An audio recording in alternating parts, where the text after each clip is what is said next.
ঘুমাচ্ছিলাম, এমন সময় ফোনটা বেজে উঠলো। আমিও না দেখে রিসিভ করলাম। হ্যালো, আসসালামু আলাইকুম, কে বলতেছেন? হ্যালো অন্তর, আমি আদিব বলতেছি। কিরে ভাই, তুই কই? মেসে কেন, কি হয়েছে? কি হয়েছে মানে? শালা তুই মেসে, আর এদিকে সাইমার বিয়ে। তো তো মানে শালা এতদিন তার জন্য পাগল ছিলি, আর আজ কি হলো তোর?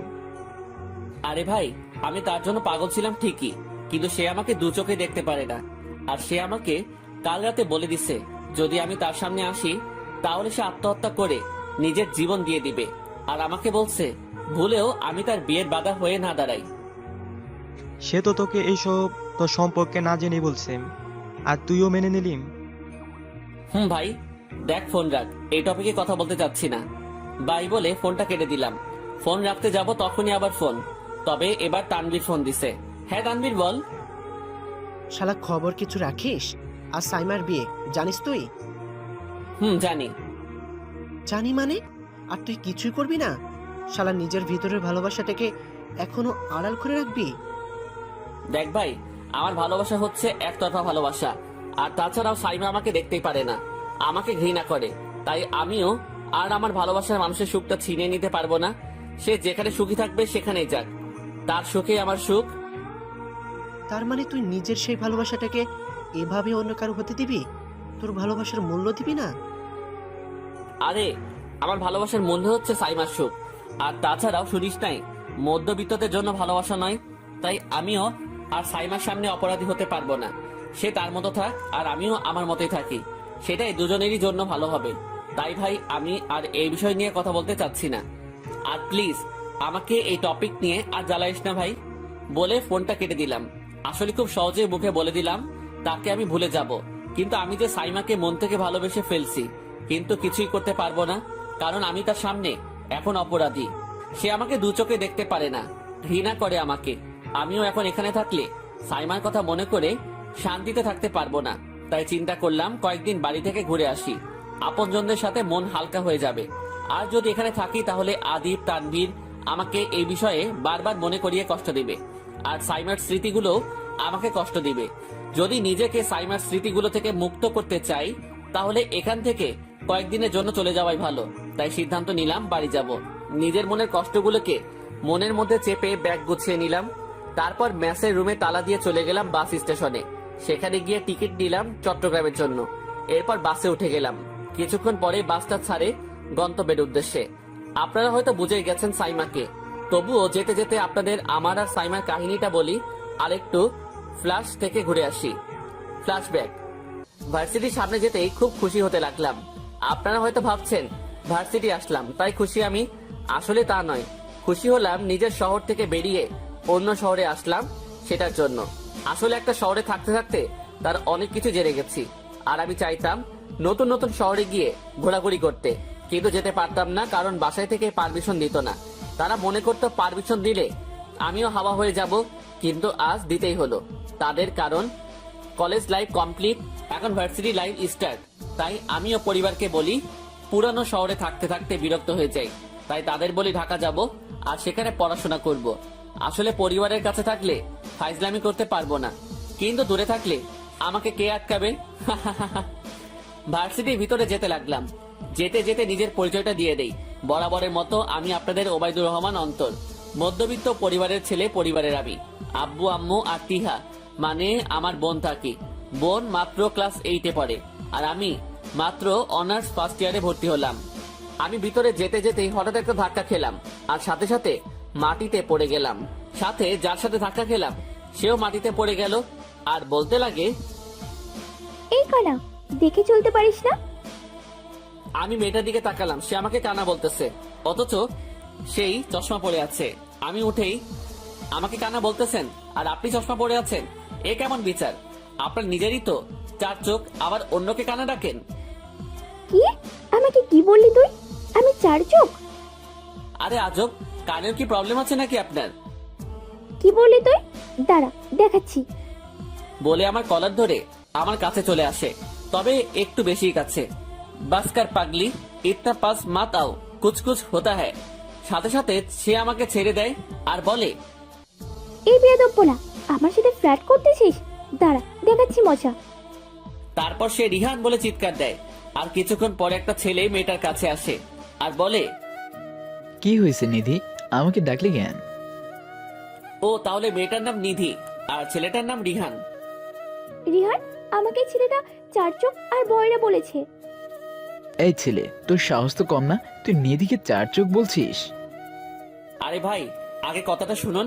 আমি ভার্সিটিতে আসতে না আসতেই ওনার সাথে ভুলে ধাক্কা খেলাম, আর উনি কিনা আমাকে কানা বলতেছে, অথচ সেই চশমা পরে আছে।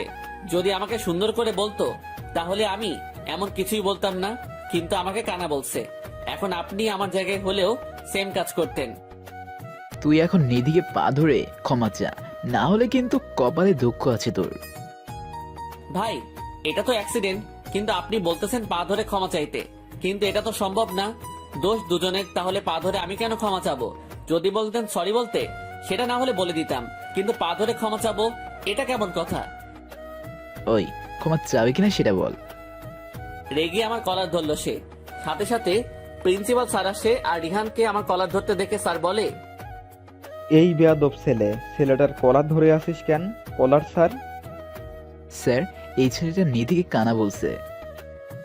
সেটা না হয় আমাকেই বলতা, আমি একটা ব্যবস্থা করতাম, কিন্তু গুন্ডামি করতেছো? এটা কি তোমাদের পার্সোনাল ভার্সিটি নাকি? আর তোমাদের আমি ভালো করেই চিনি। নতুনদের র্যাক দেওয়ার জন্য কি কি করতে পারো তা আমার জানা আছে। তোমাদের নামে আগেও অনেক রিপোর্ট পাইছি। তোমরা আমার অফিসের সামনে অপেক্ষা করো, আমি আসতেছি। নিধি রিহান চুপ হয়ে গেল আর চলে যেতে লাগলো। থ্যাংক ইউ স্যার, না হলে ওরা আমার হাল খারাপ করে দিত। মিথ্যা বললাম, আসলে আমার র্যাক দিতে গিয়েই সেই র্যাগের শিকার হইতো। যদি স্যার না আসতো তাহলে তো হইছে। নাম কি তোমার? মোহাম্মদ ওবায়দুর রহমান অন্তর। মাশাল্লাহ, নামটা তো অনেক সুন্দর। কোন ইয়ারে পড়ো?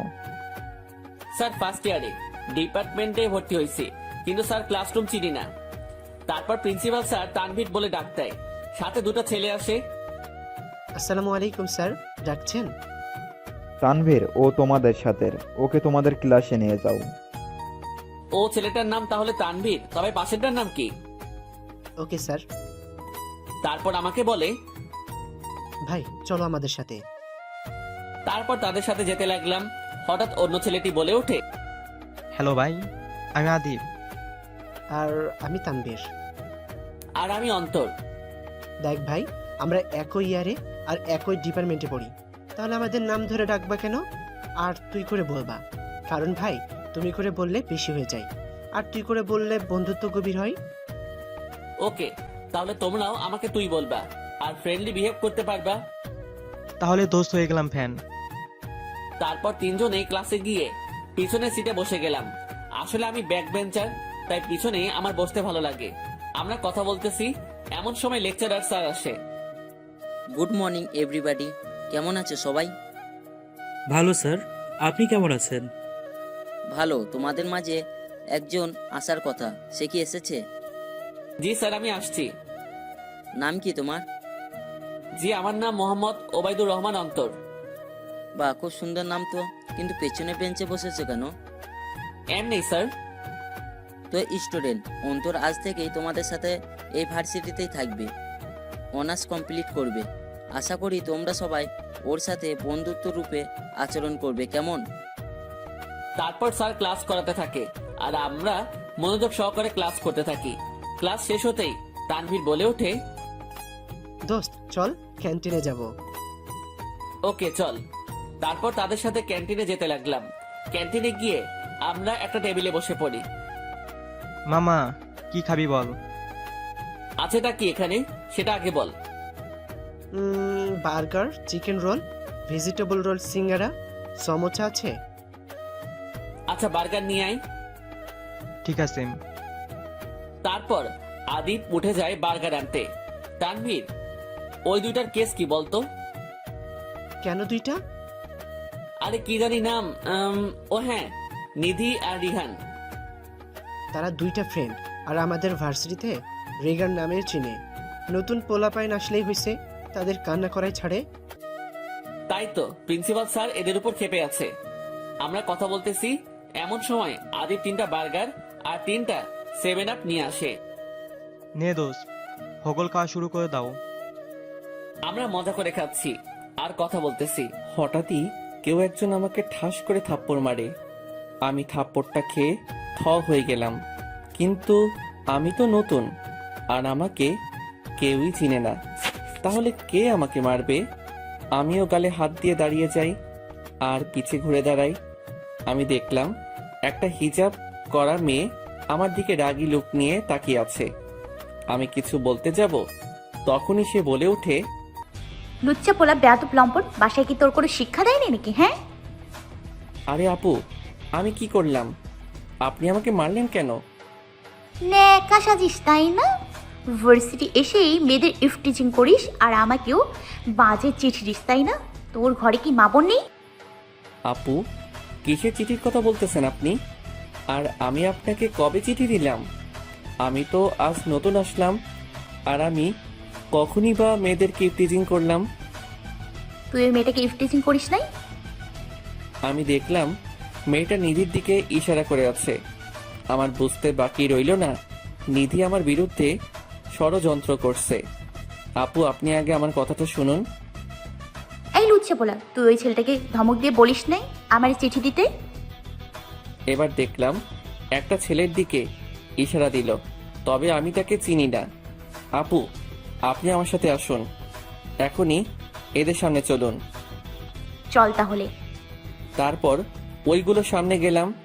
মেয়েটা যে ছেলেকে ইশারা করছে আমি তাকে জিজ্ঞাসা করতে লাগলাম, এই ভাইয়া, আমি আপনাকে কখন এই চিঠিটা দিলাম?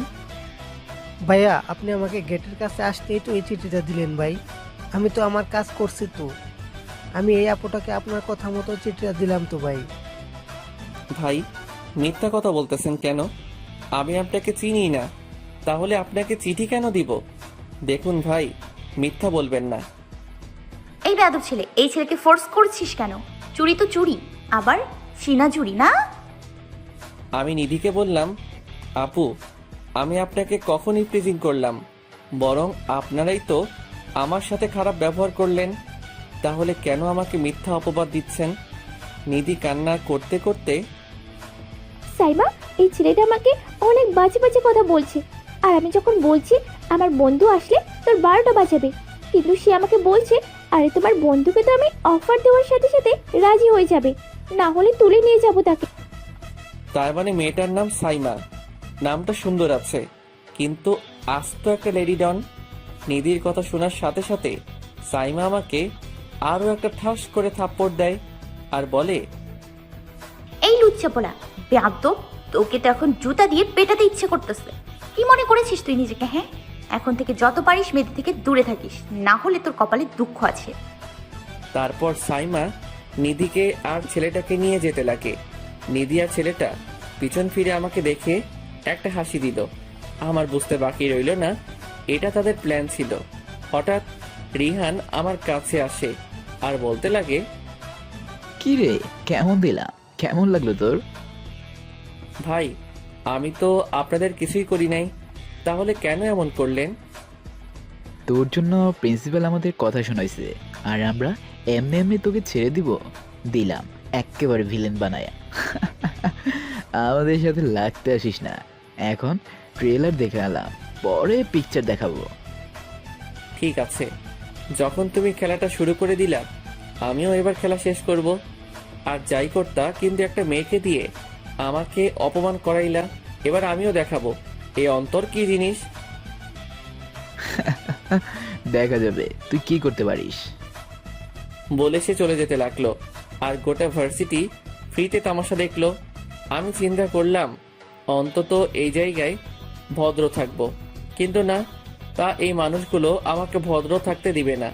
ফাইন, তোরা যেমন কুকুর হবি, আমিও তেমন মুগুর দিতে প্রস্তুত থাকতে হবে। আমারও মেজাজ এখন 440 হয়ে আছে, তাই এখানে না থেকে চলে গেলাম ম্যাসে। ম্যাস আমি আগে থেকে ঠিক করে রাখছিলাম। আমি একাই একটা রুমে থাকি, আর আমার রুমটা বাড়ির সাইডেই, যার জন্য এটাতে আমি একাই থাকি। রুম পার্টনার লাগে না, বলতে গেলে আমি একাই ভাড়া দিয়ে থাকি রুমটায়। আজ মোডটা ফুল খারাপ হয়ে গেল, কিছুই করি নাই, উল্টা মিথ্যা অপরাধে অপরাধী হয়ে গেলাম। না, এগুলোকে এভাবে ছেড়ে দেওয়া যাবে না। এর পাল্টা জবাব দিতে হবে। আর মেয়েটা আমাকে একটা কথাও বলতে দিল না, শুধু গাল বাজাইছে।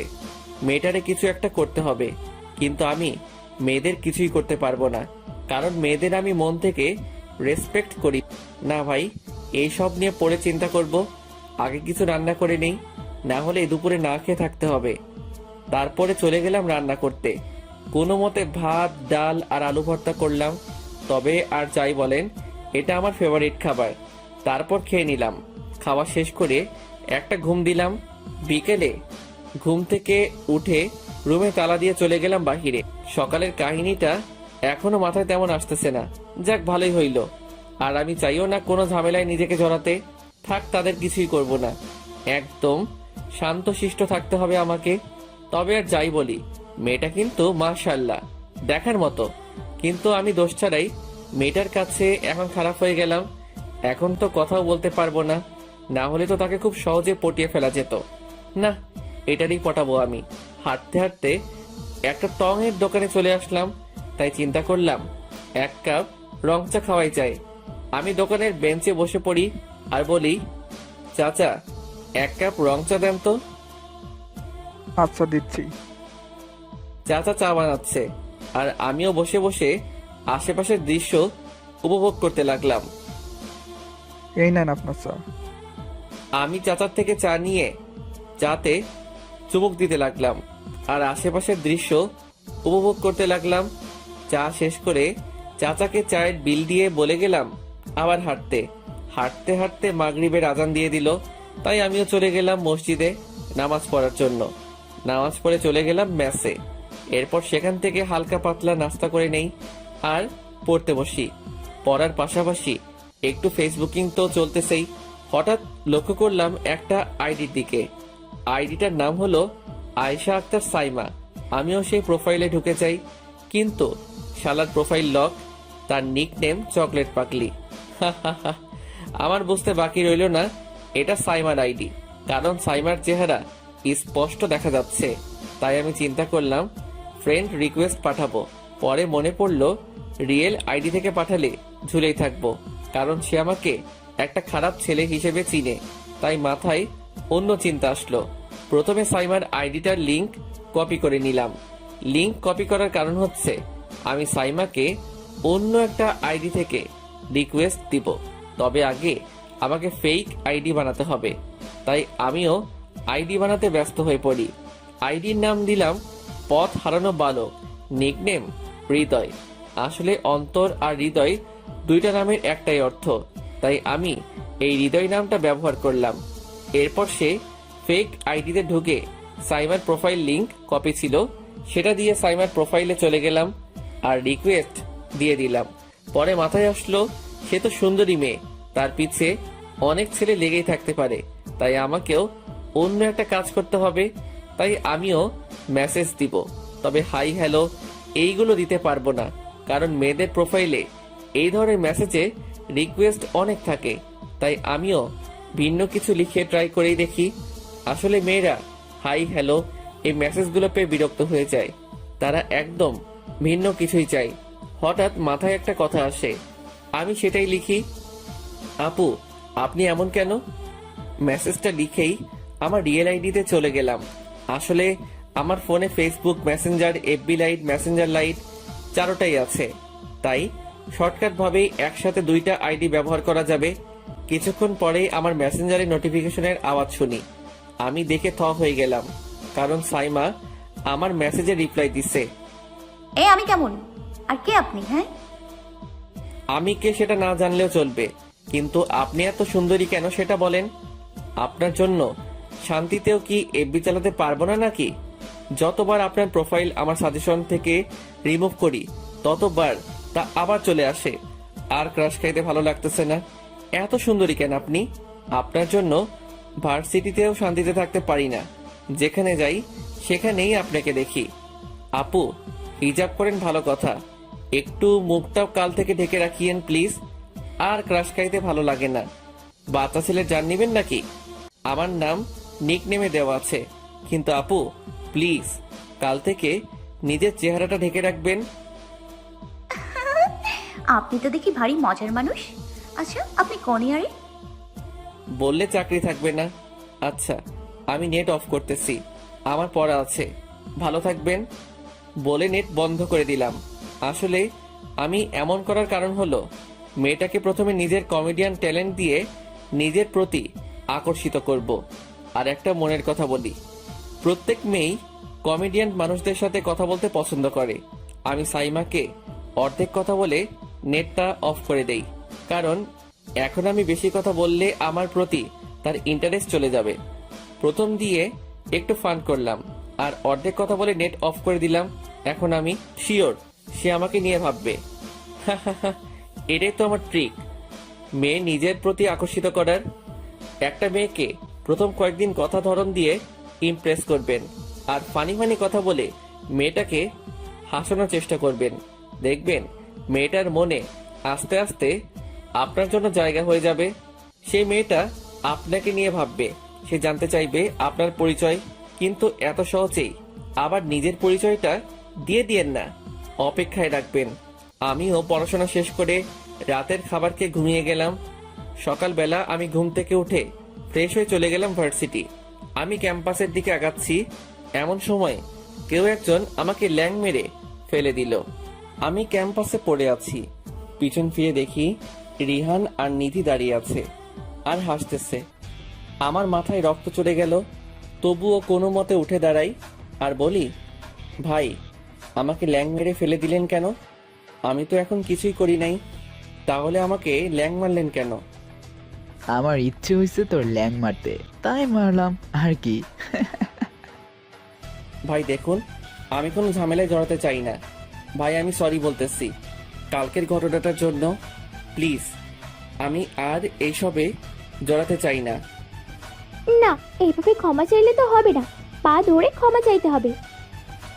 সেটা তো একটা অ্যাক্সিডেন্ট ছিল, তাহলে পা কেন ধরবো? তাহলে প্রতিনিয়ত এইভাবেই টর্চার করবো তোকে। যান, যা খুশি করেন বলে চলে যেতে লাগি। তখনই রিহান বলে ওঠে, শালার ডরাইল্লা ভূত, ক্যাথা মধ্যে মত। জানি না কোন মা এই ভিতরে জন্ম দিছে, তার মতো হতভাগী আমার মনে হয় এই দুনিয়াতে কেউ নাই। এবার কথাটা ইগোতে লেগে গেল, আর কন্ট্রোল করতে পারলাম না। সাথে সাথে রিহানকে দিলাম একটা লাথি। আমার লাথিতে সে উল্টে পড়ে যায়। আমার তো এবার মেজাজটা খারাপ হয়ে গেল। এই জানোরে বাচ্চা, কি মনে করছিস তুই আমি চুপচাপ আছি বলে কিছুই করতে পারি না? আর তোর সাহস কি করে হলো আমার আম্মুকে নিয়ে কথা বলার? বলেই দিলাম একটা গালে থাপ্পড়। আমার থাপ্পড়ে রিহানের ঠোঁট ফেটে যায়। আমি আরো একটা দিতে যাব, তখনই তানভীর এসে আমাকে থামিয়ে ফেলে। অন্তর থাম ভাই, ছেড়ে দে একে। তানভীর, এই জানোয়ারের বাচ্চা আমার আম্মুকে নিয়ে কথা বলছে, আমি একে ছাড়বো না। এরপর আদিবও আসে আর তানভীর আদিব মিলে আমাকে টেনে সরিয়ে নিয়ে যায়। অন্যদিকে সাইমা ভার্সিটি আসে আর জানতে পারে কালকের ছেলেটা মানে আমি রিহানকে মারছি। সাইমার মাথায় রক্ত উঠে যায়। এবার সেই আমাকে খুঁজতে লাগে। এইদিকে আমি অন্তর, আরে ভাই শান্ত হ, দেখ এখানে মারপিট করিস না ভাই, একটু ঠান্ডা হ। শালা আমার আম্মুকে নিয়ে কথা বলবে কেন? আমি তো শান্তই ছিলাম, কিন্তু জানোয়ারটা আমার আম্মুকে হতভাগী বলবে কেন? সে আমার আম্মুকে নিয়ে কেন কথা বলবে? আমরা কি তাদের খাই নাকি পড়ি? আর যাই করতো মানা যেত, কিন্তু আমার পরিবারকে নিয়ে কথা বলবে, সেটা তো আমি মেনে নিব না। শালারে তো আমি এখনই শেষ করে ফেলবো। আরে দোস্ত ছাড় না, তুই যা দিচ্ছি আমার মনে হয় না সে ভুলেও তোর সামনে আসবে। তারপর আদিব আমাকে তার ব্যাগ থেকে পানির বোতলটা এগিয়ে দেয় আর বলে, নে পানি খা আর মাথা ঠান্ডা কর। আমিও সুন্দর করে পানি খেয়ে নিলাম আর নিজেকে শান্ত করতে লাগলাম। কিছুক্ষণ রিল্যাক্স থাকার পর আমার ভিতরে সেই রাগী অন্তরটা শান্ত হলো। ক্যাম্পাসে বসে না থেকে চলে গেলাম 3 হারামির ক্লাসে। সেখানে গিয়ে একদম পিছের দিকে বসি। আমি মাঝখানের সিটে আর আদিব আমার বাম পাশে বসছে আর তানভীর ডানে। আমরা আড্ডা দিচ্ছি। এমন সময় খেয়াল করলাম সেই রিহান আর নিধি আসছে। রিহানরে যে লাথি দিলাম, শালা এখন ল্যাংড়াদের মতো করে হাঁটতেছে। আমি তার এই অবস্থা দেখে মনে শান্তি পাচ্ছি, কিন্তু শালায় আমার দিকে তাকায় হাসতেছে কেন? শালার কি লাত্তি খাইয়া মাথার তার ছিঁড়ে গেছে নাকি? কিছুক্ষণ পর সাইমা আসে, তবে সাথে প্রিন্সিপাল স্যারকে নিয়ে। স্যার, এই ছেলেটা রিহানকে মেরেছে। স্যার, এই ছেলেটার কিছু একটা করুন, না হলে আমার বাবাকে বলবো এই ছেলেটার ব্যবস্থা করতে। অন্তর, আমার সাথে আমার কক্ষে আসো। স্যার কথাটা বলে চলে গেল। এই গুন্ডার বাচ্চা, তোর সাহস কি করে হয় রিহানকে মারতে? নিজেকে কি মনে করেছিস তুই? হ্যাঁ, ভার্সিটি কি তোর একার নাকি? নাকি ভার্সিটি শুধু তোর জন্যই বানিয়েছে? নাকি আমাদের সকলকে নিজের চাকর মনে করেছিস তুই? হ্যাঁ, এই যা ইচ্ছে তাই করে বেড়াবি তুই? এত সাহস আসে কোথা থেকে তোর? আজকে স্যার যদি কোনো ব্যবস্থা না করে তাহলে আমিও তোকে ছেড়ে কথা বলবো না। আমি স্যারকে জিজ্ঞাসা করবো কি দেখে তোকে এই ভার্সিটিতে ভর্তি হতে দিয়েছে, নাকি কোনো এমপি মিনিস্টারের বাজেটে ভর্তি হয়েছিস সেখানে? বেয়াদব জানোয়ারের বাচ্চা, কি কারণে তুই রিহানকে মারলি? রিহান তোকে কাল আমার হাতে মার খাইয়েছে, তাই তাকে মারবি তুই? হ্যাঁ, আমি এবার বুঝে গেলাম রিহান আবার আমার বিরুদ্ধে সাইমাকে কথা শোনাইছে আর রাগাই দিছে। কিন্তু আমি সাইমাকে সত্যি বললেও সে বিশ্বাস করবে না, কারণ সে এই জানোয়ার রিহানকে বিশ্বাস করে। তাই আমিও চুপ করে আছি। সাইমা আমাকে অনেকগুলো কথা শোনাই দেয় আর আমি মাথা নিচু করে প্রিন্সিপাল স্যারের রুমে চলে যাই। স্যার, আসতে পারি? আসো অন্তর। Thank you sir. তারপর ভিতরে গেলাম আর স্যার বলা শুরু করে, অন্তর, তুমি কি রিহানকে মারছো? হ্যাঁ স্যার, মারছি। কিন্তু কেন মারছি সেটা জানবেন? বলতে হবে না, আমি জানি। কালকে তোমাকে সাইমার হাতে মার খাওয়াইছে, সেটার জন্যই তো। না স্যার, তাহলে শুনুন, স্যারকে সব খুলে বলি। অন্তর, তাই বলে গায়ে হাত উঠানোর কি প্রয়োজন ছিল? আচ্ছা স্যার, আমি যদি আপনার মাকে নিয়ে কিছু বলি আপনি আমাকে এমনি ছেড়ে দিবেন নাকি আমাকে মারবেন? সে আমার আম্মুকে কথা শোনাচ্ছে আর আমি কি তাকে ধরে সালাম করব নাকি? কাল কি হয়েছে তা আমি ভুলে যেতে চাইছি, কিন্তু এই জানোয়ারটা আমাকে কথা শোনাচ্ছে। তবুও আমি চুপ ছিলাম। কিন্তু আমার আম্মুকে নিয়ে কথা বলবে আর আমি কেমনে চুপ থাকতাম? তাই বাধ্য হয়ে মারলাম তাকে। আমি জানি, কিন্তু আমি নিধি আর রিহানকে কিছুই করতে পারবো না, কারণ এই ভার্সিটির চেয়ারম্যানের মেয়েকে মানে সাইমার সাথে তারা গভীর ভালো বন্ধুত্ব করে রাখছে, যার জন্য তাদের বিরুদ্ধে কিছু করতে গেলেই সাইমাকে দিয়ে টাইট দিয়ে দেয়। আর এখন তোমাকে যদি ছেড়ে দিই তাহলে আমার চাকরিও ঝুঁকিতে পড়বে। ঠিক আছে স্যার, আপনি যা শাস্তি দিবেন আমি তা মাথা পেতে নিব, কারণ আমার জন্য অন্য কারো ক্ষতি হোক তা আমি চাই না। তাহলে শুনো, আমার সাথে গিয়ে রিহানকে সরি বলে দিও। জি স্যার। তারপর স্যারের সাথে যেতে লাগলাম। ক্লাসের কাছে যেতেই স্যার বলে, অন্তর, রিহানকে সরি বলো। সরি রিহান ভাই, আমাকে ক্ষমা করে দেন। সাইমার পাশে নিধি সাইমাকে কানে কানে কি যেন বলে। তারপর সাইমা বলে ওঠে, স্যার ক্ষমা চাইতে হলে পা ধরে ক্ষমা চাইতে বলেন। স্যার আমার দিকে তাকায়। আমি বুঝতে পারছি স্যার আমাকে কি বলতে চাচ্ছে। আমিও এবার রিহানের পায়ে ধরে ক্ষমা চেতে লাগলাম। রিহান ভাই, আমাকে ক্ষমা করে দেন। আমার এইভাবে ক্ষমা চাওয়া দেখে রিহান, নিধি ভীষণ খুশি হয়ে গেল। যা, তোকে মাফ করে দিলাম। তারপর স্যার আমাদের ভেজাল মিটিয়ে তার রুমে চলে যায় আর আমিও সিটে গিয়ে বসে পড়ি। আমাকে দেখে সবাই হাসছে, শুধু দুজন বাদে। তারা হলো আদিব আর তানভীর, কারণ তারা আমার সত্যিটা জানে। কিছুক্ষণ পরে লেকচারার স্যার আসে আর ক্লাস করাতে শুরু করে দেয়। ক্লাসটা শেষ করে বেরিয়ে যেতেই রিহান আমার রাস্তা আটকায় আর বলে, দেখলি, লাস্ট পর্যন্ত তোকে পা ধরালামই। তবে আসলে তোদের মতো মানুষদের জায়গা আমাদের পায়ের নিচে, বুঝছিস? আর শোন, যা, আমার জন্য একটা ডার্বি সিগারেট নিয়ে আয়। আমি পারবো না ভাই, আমি সিগারেট পছন্দ করি না। ওই মুখের উপর কথা বলিস তাই না? সাইমাকে ডাকবো? না না, আমি আনতেছি। তারপর চলে গেলাম তার জন্য সিগারেট আনতে। আসলে আমি এখন কিছুই করতে পারবো না, কারণ কিছু করলেই রিহান সাইমাকে উল্টাপাল্টা বোঝাবে আর সাইমাও প্রিন্সিপাল স্যারের কাছে যাবে আমার ব্যবস্থা করতে। যদি স্যার আমার বিরুদ্ধে অ্যাকশন না নেয় তাহলে স্যারের চাকরি ভোগে, আর আমি চাই না আমার জন্য কারো কোনো প্রকারের ক্ষতি হোক। আমি টঙের দোকান থেকে একটা ডার্বি সিগারেট নেই আর ক্যাম্পাসের দিকে যেতে লাগি। আমি রিহানের কাছে যাচ্ছি, হঠাৎই কেউ একজন আমার কলার ধরে ফেলে আর আমাকে ঘুরিয়ে কষে ঠাস করে থাপ্পড় মারে। আমি দেখলাম সে আর কেউ না, সাইমাই। কিন্তু এবার তো কোনো অপরাধ করলাম না, তাহলে মারলো কেন? আপু, আপনি আমাকে মারলেন কেন? এই বেয়াদব, এই ভার্সিটি কি তোর একার নাকি? এখানে সিগারেট খাওয়া নিষেধ, জানিস না? আরে এটা আমার জন্য না, রিয়ান ভাই বলছে এটা নিতে তার জন্য। সাইমার সাথে সাথে আরও একটা কষে থাপ্পড় মারে আমাকে। কি বললি? রিহান সিগারেট খায়? আমি ওকে ছোটবেলা থেকে চিনি, আর তুই আমাকে বলতে আসছিস? ও কেমন ছেলেটা আমার জানা আছে। আমি খেয়াল করলাম রিহান ভাই আমার এই অবস্থা দেখে হাসতেছে। আমার আর বুঝতে বাকি রইল না এটা রিহান ভাইয়ার কাজ। রিহান ভাই আমাকে এইভাবে একটা মেয়েকে দিয়ে অপমান করাচ্ছে। এবার আমি সিগারেটটা ফেলে মন খারাপ করে চলে যেতে লাগি। হঠাৎ আমার ফোনটা বেজে ওঠে। দেখলাম আম্মু ফোন দিছে, তাই নিজেকে একটু সামলিয়ে নেই আর ফোনটা রিসিভ করি। হ্যালো আম্মু, আসসালামু আলাইকুম, কেমন আছো? এই তো ভালো। কি রে, কাল ফোন দিস নাই কেন? একটু ব্যস্ত ছিলাম। আব্বু কেমন আছে? আর টিহা কেমন আছে? তারাও ভালো আছে। আব্বু, নতুন শহরে তোর কোনো অসুবিধা হচ্ছে না তো? আরে না, এখানে আমি বিন্দাস আছি। শোন তো, ফাইজলামি কম করবি আর পড়াশোনা ভালো করে করবি। আচ্ছা ঠিক আছে, রাখি, পরে কথা হবে। আচ্ছা, ভালোভাবে থাকিস। খোদা হাফেজ। বলে ফোনটা কেটে দিল। আর আমিও মনটা খারাপ করে ম্যাসে চলে গেলাম। ম্যাসে গিয়ে খাবার রান্না করে খেয়ে নিলাম। তারপর আর কি, একা মানুষ, বিকেলে বাহিরে ঘুরেই সময় পার করলাম।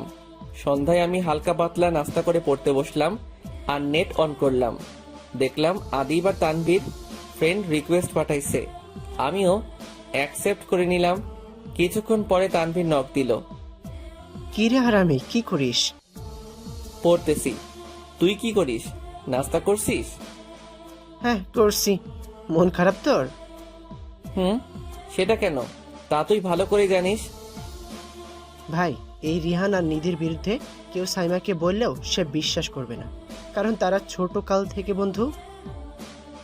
সেটা জানলাম, কিন্তু বন্ধু অন্ধবিশ্বাস আবার ভালো না। রিহান আর নিধি অন্যায় করে যাইতেছে, আর কেউ কিছু করতে গেলে সাইমার বন্ধুত্বের সুযোগ নিচ্ছে। নিধি আর রিহানের মতো বন্ধু থাকার চেয়ে না থাকাই ভালো। আচ্ছা দোস্ত, তোকে আমাদের ব্যাচের গ্রুপে অ্যাড করতেছি। সেখানে A to Z সকল সুযোগ সুবিধা পাবি। সেখানে আদবও আছে। ওকে কর। তারপর তানভীর আমাকে একটা গ্রুপে অ্যাড করলো। দেখলাম সেখানে অনেকেই আছে। আমি মেম্বার চেক করতেছি। হঠাৎ দেখলাম এই গ্রুপের অ্যাডমিন সাইমা, যা দেখে শক খেয়ে গেলাম। কিছুক্ষণ পরে গ্রুপ থেকে মেসেজ আসতে শুরু করে। আমিও মেসেজে দেখতে লাগলাম, যা দেখে আমার মনটা ছোট হয়ে গেল, কারণ সাইমা আমাকে গ্রুপে দেখে অনেক কথা বলতেছে। এই ছেলেটাকে কে গ্রুপে ঢুকিয়েছে? আমি কেন? সাইমা কি হয়েছে? কি হয়েছে মানে? এই গ্রুপটা হচ্ছে ভদ্র ছেলে মেয়েদের জন্য। এখানে এর মতো বেয়াদবকে কেন এই গ্রুপে ঢুকিয়েছিস? এক্ষুনি বের কর, না হলে তোকে বের করে দিব। আমি মেসেজগুলো দেখার সাথে সাথে লিভ নিয়ে নিলাম, কারণ আমাকে গ্রুপে ঢুকানোর জন্য তানভীর কথা শুনতেছে। আমার মনটা খারাপ হয়ে গেল। আজ আমি না কারোর সাথে কথা বলতে পারতেছি না, না কেউ আমাকে কোনো সাহায্য করতেছে। আমি আজ বিনা দোষে সকলের সামনে খারাপ হয়ে গেলাম। পরে মনে পড়লো আমার ফেক আইডি এর কথা। সেটার মধ্যে ঢুকে দেখি সাইমা অ্যাক্টিভ আছে। চিন্তা করলাম অন্তর হয়ে মন খারাপ করে বসে আছি, দেখি হৃদয় হয়ে মন ভালো করতে পারি কিনা। আরেকটু মজা করি, তাই আমি সাইমাকে নক দিলাম। রাগলে আপনার গালগুলো লাল টমেটোর মতো দেখায়, সাবধানে থাকিয়েন। সবজি বিক্রেতারা আপনার গাল দেখলে কেটে নিয়ে যাবে বিক্রি করার জন্য। কি? আমার গাল দুটো লাল টমেটোর মতো? নয়তো কি? একবার রেগে আয়নার সামনে যান, আর বিশ্বাস না হলে কাউকে জিজ্ঞাসা করেই দেখেন, একদম পাকা লাল টমেটোর মতো লাগে। আমি সাইমার সাথে ফেক আইডি দিয়ে চ্যাট করতেছি, তখনই আমার রিয়েল আইডি থেকে মেসেজ আসে। দেখলাম তানভীর মেসেজ দিছে। সরি রে দোস্ত, আমি মনে করছি তোকে গ্রুপে নিব, কিন্তু সাইমা তোর ওপর এতই রেগে আছে তা জানতাম না। আরে বাদ দে তো, চিল কর। আচ্ছা, কি করছিস মামা? সাইমার সাথে চ্যাট করি। কি? আমায় মিথ্যা বলিস না। আরে দোস্ত, সত্যি। দাঁড়া 1 মিনিট। তারপর সাইমার সাথে যা চ্যাট করছি সেটার স্ক্রিনশট দিলাম। শালা বাটপার, যে মেয়ে তোকে দেখতে পারে না কিভাবে তার সাথে চ্যাট করতেছিস তুই? ফেক আইডি দিয়ে। তারপর তারে সব বললাম। মামা তুই লিজেন্ড। ওই শালা, এখন চ্যাট বন্ধ কর। তোর ভাবি আমার কি পাঠাইছে দেখি। যা শালা, সাইমার 5-8 বাই। তারপর দেখলাম সাইমা আমাকে মেসেজ পাঠাইছে। এই, তুমি তো আস্ত একটা ফাজিল। যাক, অবশেষে কেউ তো আমাকে চিনলো। সরি, পরে অটোগ্রাফ দিব কেমন? আচ্ছা, কোন ইয়ারে তুমি? আর কোন ডিপার্টমেন্ট? বললে চাকরি থাকবে না। আচ্ছা, আমার পড়া আছে, আমি যাই। কাল আবার নক দিব। আচ্ছা, তার আগে তোমার একটা ছবি দাও।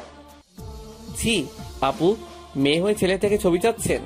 আজ প্রমাণ করে দিলেন মেয়েরাও ছেলেদের থেকে ছবি চায়।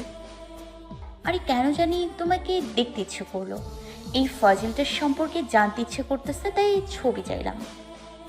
আমি কালা, আমার ছবি দেখলে ওই বোরজাই ইয়াংকি আছে যে, যার মুখ কালা আর দাঁত সাদা, তার সাথে তুলনা করবেন আমারে। আমি যাই, বাই। লিখে নেট অফ করে দিলাম। তারপর পড়াশোনা করে রাতের খাবার খেয়ে বাসায় সবার সাথে কথা বলে ঘুমিয়ে পড়ি। সকালবেলা ঘুম থেকে উঠে চলে গেলাম ভার্সিটি। গেট দিয়ে ক্যাম্পাসে যাচ্ছিলাম, এমন সময় খেয়াল করলাম আমাকে দেখে সবাই আমাকে এড়িয়ে চলতে লাগলো। আমি কেসটা বুঝলাম না। আমি আদিবকে দেখে ডাক দিলাম, কিন্তু ও আমার কথায় কান্না দিয়ে অন্যদিকে চলে গেল। আরে আজব, হচ্ছেটা কি? সবাই আমাকে এড়িয়ে চলতে লাগলো কেন? আমি কি ভূত নাকি বাঘ ভাল্লুক? আমি ক্যাম্পাসে বসতেই তানভীর আমার কাছে আসে আর পাশে বসে পড়ে। কিরে মামা, সবাই আমাকে এড়িয়ে চলতেছে কেন? দোস্ত, কাল রাত্রে তুই গ্রুপ থেকে লিভ নেওয়ার পর সাইমা সবাইকে বলে দেয় তোর সাথে কথা না বলতে। তুই নাকি খুব খারাপ, গুন্ডা, বখাটে, নেশাখোর। তোর সাথে যারা থাকবে তাদের ফিউচার নষ্ট হয়ে যাবে, আর যারা তোর সাথে বন্ধুত্ব রাখবে তাদেরকে সাইমা গ্রুপ থেকে বের করে দেবে। আর ভার্সিটিতে কোনো প্রকারের হেল্প লাগলে হেল্প করবে না। তাহলে তুই কেন আমার সাথে আছিস? তুইও আমাকে এড়িয়ে চলতে পারিস তো, না হলে তুইও সবার চোখে খারাপ হবি। ভার্সিটিতে কোনো সুযোগ সুবিধা পাবি না। আমার কোনো সুযোগ সুবিধা লাগবে না, কারণ আমি আমার বন্ধুকে চাই। হ্যাঁ, বলতে পারিস 2 দিনের বন্ধুর এত দাম কেন দিচ্ছি। আসলে এই 2 দিনে তোকে অনেকটুকু চিনলাম মামা। আর তাছাড়া আমি এটাও জানি যে এই রিহান তোকে সবার সামনে খারাপ বানাইছে, তাই সবাই তোকে এড়িয়ে চললেও এই তানভীর তোকে একা ছাড়বে না। তানভীর আমাকে এতটাই বুঝবে তা আমি জানতামই না। সাথে সাথে তানভীরকে জড়িয়ে ধরলাম। থ্যাঙ্কস দোস্ত, আমাকে বোঝার জন্য। ওয়েলকাম। এখন চল, ক্লাসে যাব। আচ্ছা চল। তারপর আমরা ক্লাসের দিকে যেতে লাগি। ক্লাসের সামনে যেতেই রিহান আমার পথ আটকায়। ভাই, আপনার সমস্যাটা কি বলেন তো? আমাকে সবার সামনে অপরাধী বানাইছেন, আবার আমাকে খারাপ বানাইছেন। সবাইকে বলছেন আমাকে এড়িয়ে চলতে। আর কি চাই আপনার? নাকি এত কিছু করার পরও মন ভরে নাই? ঠিক বলছিস, আমার মন অনেক বড়, তাই এটা তো তোমার মন ভরবে না। তাই আমার এন্টারটেনমেন্টের জন্য এইসব করতেছি, আর এখন তুই আমাকে এন্টারটেনমেন্ট করবি। সরি ভাই, আমি জোকার না যে এন্টারটেইন করব। আমি নর্মাল একজন মানুষ। কিন্তু আমার জন্য তোকে জোকার হতেই হবে। আচ্ছা ভাই, জোকার মুভিটা দেখছিলেন? না, কেন? না মানে আপনি আমাকে জোকার বানাতে যাচ্ছেন তো, তাই বললাম আর কি। আর তাছাড়া অনেক পপুলার একটা মুভি এবং অস্কারও পাইছে। আমার মনে হচ্ছে আপনার আমাকে জোকার বানানোর আগে একবার মুভিটা দেখা উচিত, না হলে আমাকে জোকার বানিয়ে আবার আপনার বিপদ ডেকে আনলে তো সমস্যা। ও, মনে হচ্ছে তোর অ্যাটিটিউড বেড়ে গেছে। আসলে ভাই, আপনি আমাকে জোকার বানাতে চাইছেন তো, তাই আমিও একটু জোকারের অ্যাটিটিউড নিলাম। জোকারের কাজ হচ্ছে মানুষকে হাসানো, বুঝছিস? কিন্তু আমি তো জানি জোকার প্রথমে মানুষকে হাসায়, তারপর মানুষের এমন হাল করে যা সেই মানুষের রুহু কাঁপায় দেয়। আর ভাই, আমি সবার চোখে এখন খারাপ, তাই বুঝতেই পারতেছেন এখন আমি কি করলে কি হতে পারে। সো যাই, ক্লাসের সময় হয়ে গেছে বলে চলে যেতে লাগি। আর রিহান আমার দিকে হা করে তাকিয়ে আছে। রিহান আমাকে জোকার বানাতে চাইছে। ওকে, আমিও একবার যদি ফর্মে যাই তাহলে তো আমি আর তানভীর পিছনে বসে পড়ি। কিছুক্ষণ পর দেখি নিধি, সাইমা আর রিহান উপস্থিত হয়। তারা আমার দিকে একবার দেখে আবার মুখ ফিরিয়ে নিছে। এরপর স্যার আসে আর ক্লাস করাতে শুরু করে।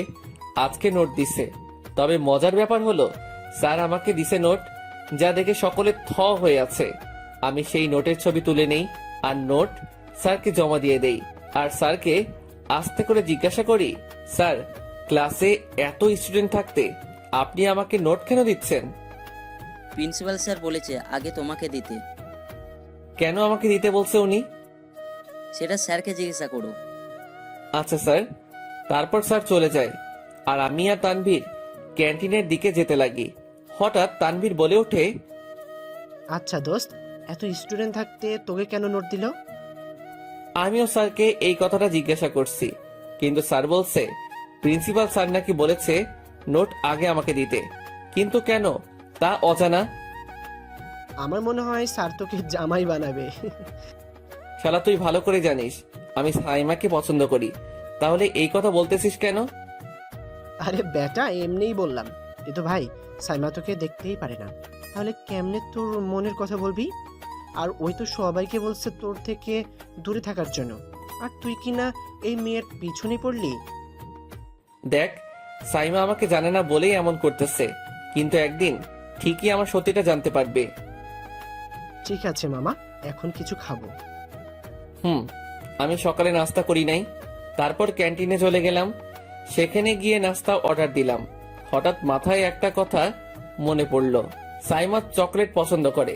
তাই চিন্তা করলাম ওকে একটা চকলেট দিব। তাই ক্যান্টিন থেকে একটা চকলেট কিনে নিলাম। তবে প্রশ্ন হচ্ছে চকলেটটা দিব কিভাবে? আমি নিজে তো আর দিতে পারবো না, তাহলে কিভাবে দিব? আচ্ছা, সেটা পরে দেখা যাবে, আগে নাস্তা করে নেই। তারপর আমি আর তানভীর নাস্তা করে ক্যান্টিন থেকে বের হতে যাব, তখনই আমি কার সাথে একটা ধাক্কা খাই আর পড়ে গেলাম। আমি তাড়াতাড়ি উঠে দেখি একটা মেয়ে। আমি সাথে সাথে হাত বাড়িয়ে দেই আর বলি, সরি আপু, আমি তাড়াহুড়ে ছিলাম তাই দেখি নাই, আমাকে ক্ষমা করবেন। আরে ইটস ওকে, অসুবিধা নাই। তারপর আমি আপুটার হাত ধরে উঠালাম। সত্যি করেই বলতেছি আপু, আমি ইচ্ছে করে ধাক্কা খাই নাই, এটা অ্যাক্সিডেন্ট ছিল। আরে বাবারে, আমিও তো বুঝছি, আর তাছাড়া দোষ আমার, কারণ আমি অন্যমনস্ক ছিলাম। আচ্ছা আপু, আমি যাই। তারপর সেখান থেকে চলে আসি আর ভাবতে লাগি মেয়েটা কত ভালো আর কত সুন্দর করেই না কথা বলে। আর অন্যদিকে সেই নিধি, যার সাথে অ্যাক্সিডেন্টলি ধাক্কা লাগে, আর আজ তার জন্যই আমাকে সবার সামনে খারাপ হতে হলো। হঠাৎ প্রিন্সিপাল স্যারের কথা মনে পড়লো। তানভীর, তুই ক্যাম্পাসে যা, আমি একটু আসি। মামা কই যাবি? প্রিন্সিপাল স্যারের কাছে। আচ্ছা যা, আমি ক্যাম্পাসে আছি। তারপর তানভীর চলে গেল আর আমিও প্রিন্সিপাল স্যারের রুমের দিকে যেতে লাগি। স্যারের রুমের সামনে গিয়ে দরজায় টোকা দিলাম, স্যার আসতে পারি? হ্যাঁ, আসো। তারপর স্যারের রুমে প্রবেশ করলাম। আসসালামু আলাইকুম স্যার, কেমন আছেন? এই তো ভালো আছি, তুমি কেমন আছো অন্তর? জি স্যার, আল্লাহর রহমতে ভালোই আছি। আচ্ছা স্যার, একটা প্রশ্ন। জানি কি প্রশ্ন করবা। আমি কেন স্যারকে বলেছি তোমাকে আগে নোট দেওয়ার জন্য, সেটাই তো? জি স্যার। কারণ যে ছেলে আমার চাকরি বাঁচানোর জন্য অন্যের পা ধরতে প্রস্তুত, তাহলে আমিও কেন তোমাকে সাহায্য করব না? তুমি আমার জন্য অন্যের পা ধরলা, আমার মর্যাদা দিলা, তাহলে আমারও তো কর্তব্য তোমাকে সাহায্য করা। তাই আমিও তোমাকে সাহায্য করি, আর এখন তো আরো বেশি করেই করব। কারণ এখন রিহান সাইমাকে ব্যবহার করে তোমাকে সবার সামনে খারাপ বানিয়ে রেখেছে। কিন্তু আমি তো জানি তুমি কেমন। তুমি চিন্তা করো না, কেউ তোমার পাশে থাকুক আর না থাকুক, আল্লাহ তোমার পাশে আছে। আর যতদিন পারি আমিও তোমাকে সাহায্য করার চেষ্টা করব। শুধু কথা দাও, কখনোই হার মানবা না এদের কাছে। আমি আমার যথাসাধ্য চেষ্টা করব হার না মানার। দ্যাটস মাই বয়। আচ্ছা স্যার, আমি আসি, আর মাফ করবেন সময় নষ্ট করার জন্য। আরে এখানে সময় নষ্টের কি আছে, আর তুমি চাইলে আমরা আড্ডা দিতেও পারি। হা হা হা। ঠিক আছে স্যার, আমি যাই। আসসালামু আলাইকুম। ওয়ালাইকুম আসসালাম। তারপর স্যারের রুম থেকে বেরিয়ে যাই। আমার ভাবতে অবাক লাগে কেউ আমার পাশে নেই। অথচ তানভীর আর স্যার আমার পাশে আছে। সত্যি আমি খুব ভাগ্যবান এমন মানুষগুলো পেয়ে। আমিও ক্যাম্পাসে যেতে লাগি আর নেট অন করি। সাথে সাথে আদিবের মেসেজ দেখলাম। শালা লিখছে, দোস্ত, আমি তোর থেকে দূরে দূরে থাকার কারণ হচ্ছে আমাদের কাল সাইমা বলছে তোর থেকে দূরে থাকতে, না হলে আমাদের কোনো প্রকার সাজেশন পাইলে দিবে না। তাই কাল আমি আর তানভীর একটা প্ল্যান করি, সেটা হলো আমি তোদের দুজনকে সবার সামনে এড়িয়ে চলবো, কিন্তু ভিতর দিয়ে তোদের সাহায্য করেই যাব। কাল তানভীর সাইমার সাথে ঝগড়া লেগে যায়, যার জন্য তানভীরকে গ্রুপ থেকে বের করে দেয়। পরে তানভীর আর আমি প্ল্যান করি যাতে আমাদের সবারই উপকার হয়। দোস্ত, সরি, আমাকে তোকে সবার সামনে এড়িয়ে চলতে হবে, আমাকে ক্ষমা করে দিস। আর কিছু লাগলে মেসেজ দিয়ে বলে দিস। ভালো থাকিস। আমি আদিবের মেসেজটা দেখে থ হয়ে গেলাম। শালা আস্ত একটা বাটপার। এখন জানতে পারলাম আদিবা আমাদের সাথেই আছে, কিন্তু একটু ভিন্নভাবেই। আমিও তানভীরের কাছে চলে যাই। শালা তুই আর আদিব কি শুরু করছিস বেটা? তার মানে আতিফ বলে দিছে? আরে বেটা, আমরা থাকবো না তো কে থাকবে আমাদের বন্ধুর পাশে?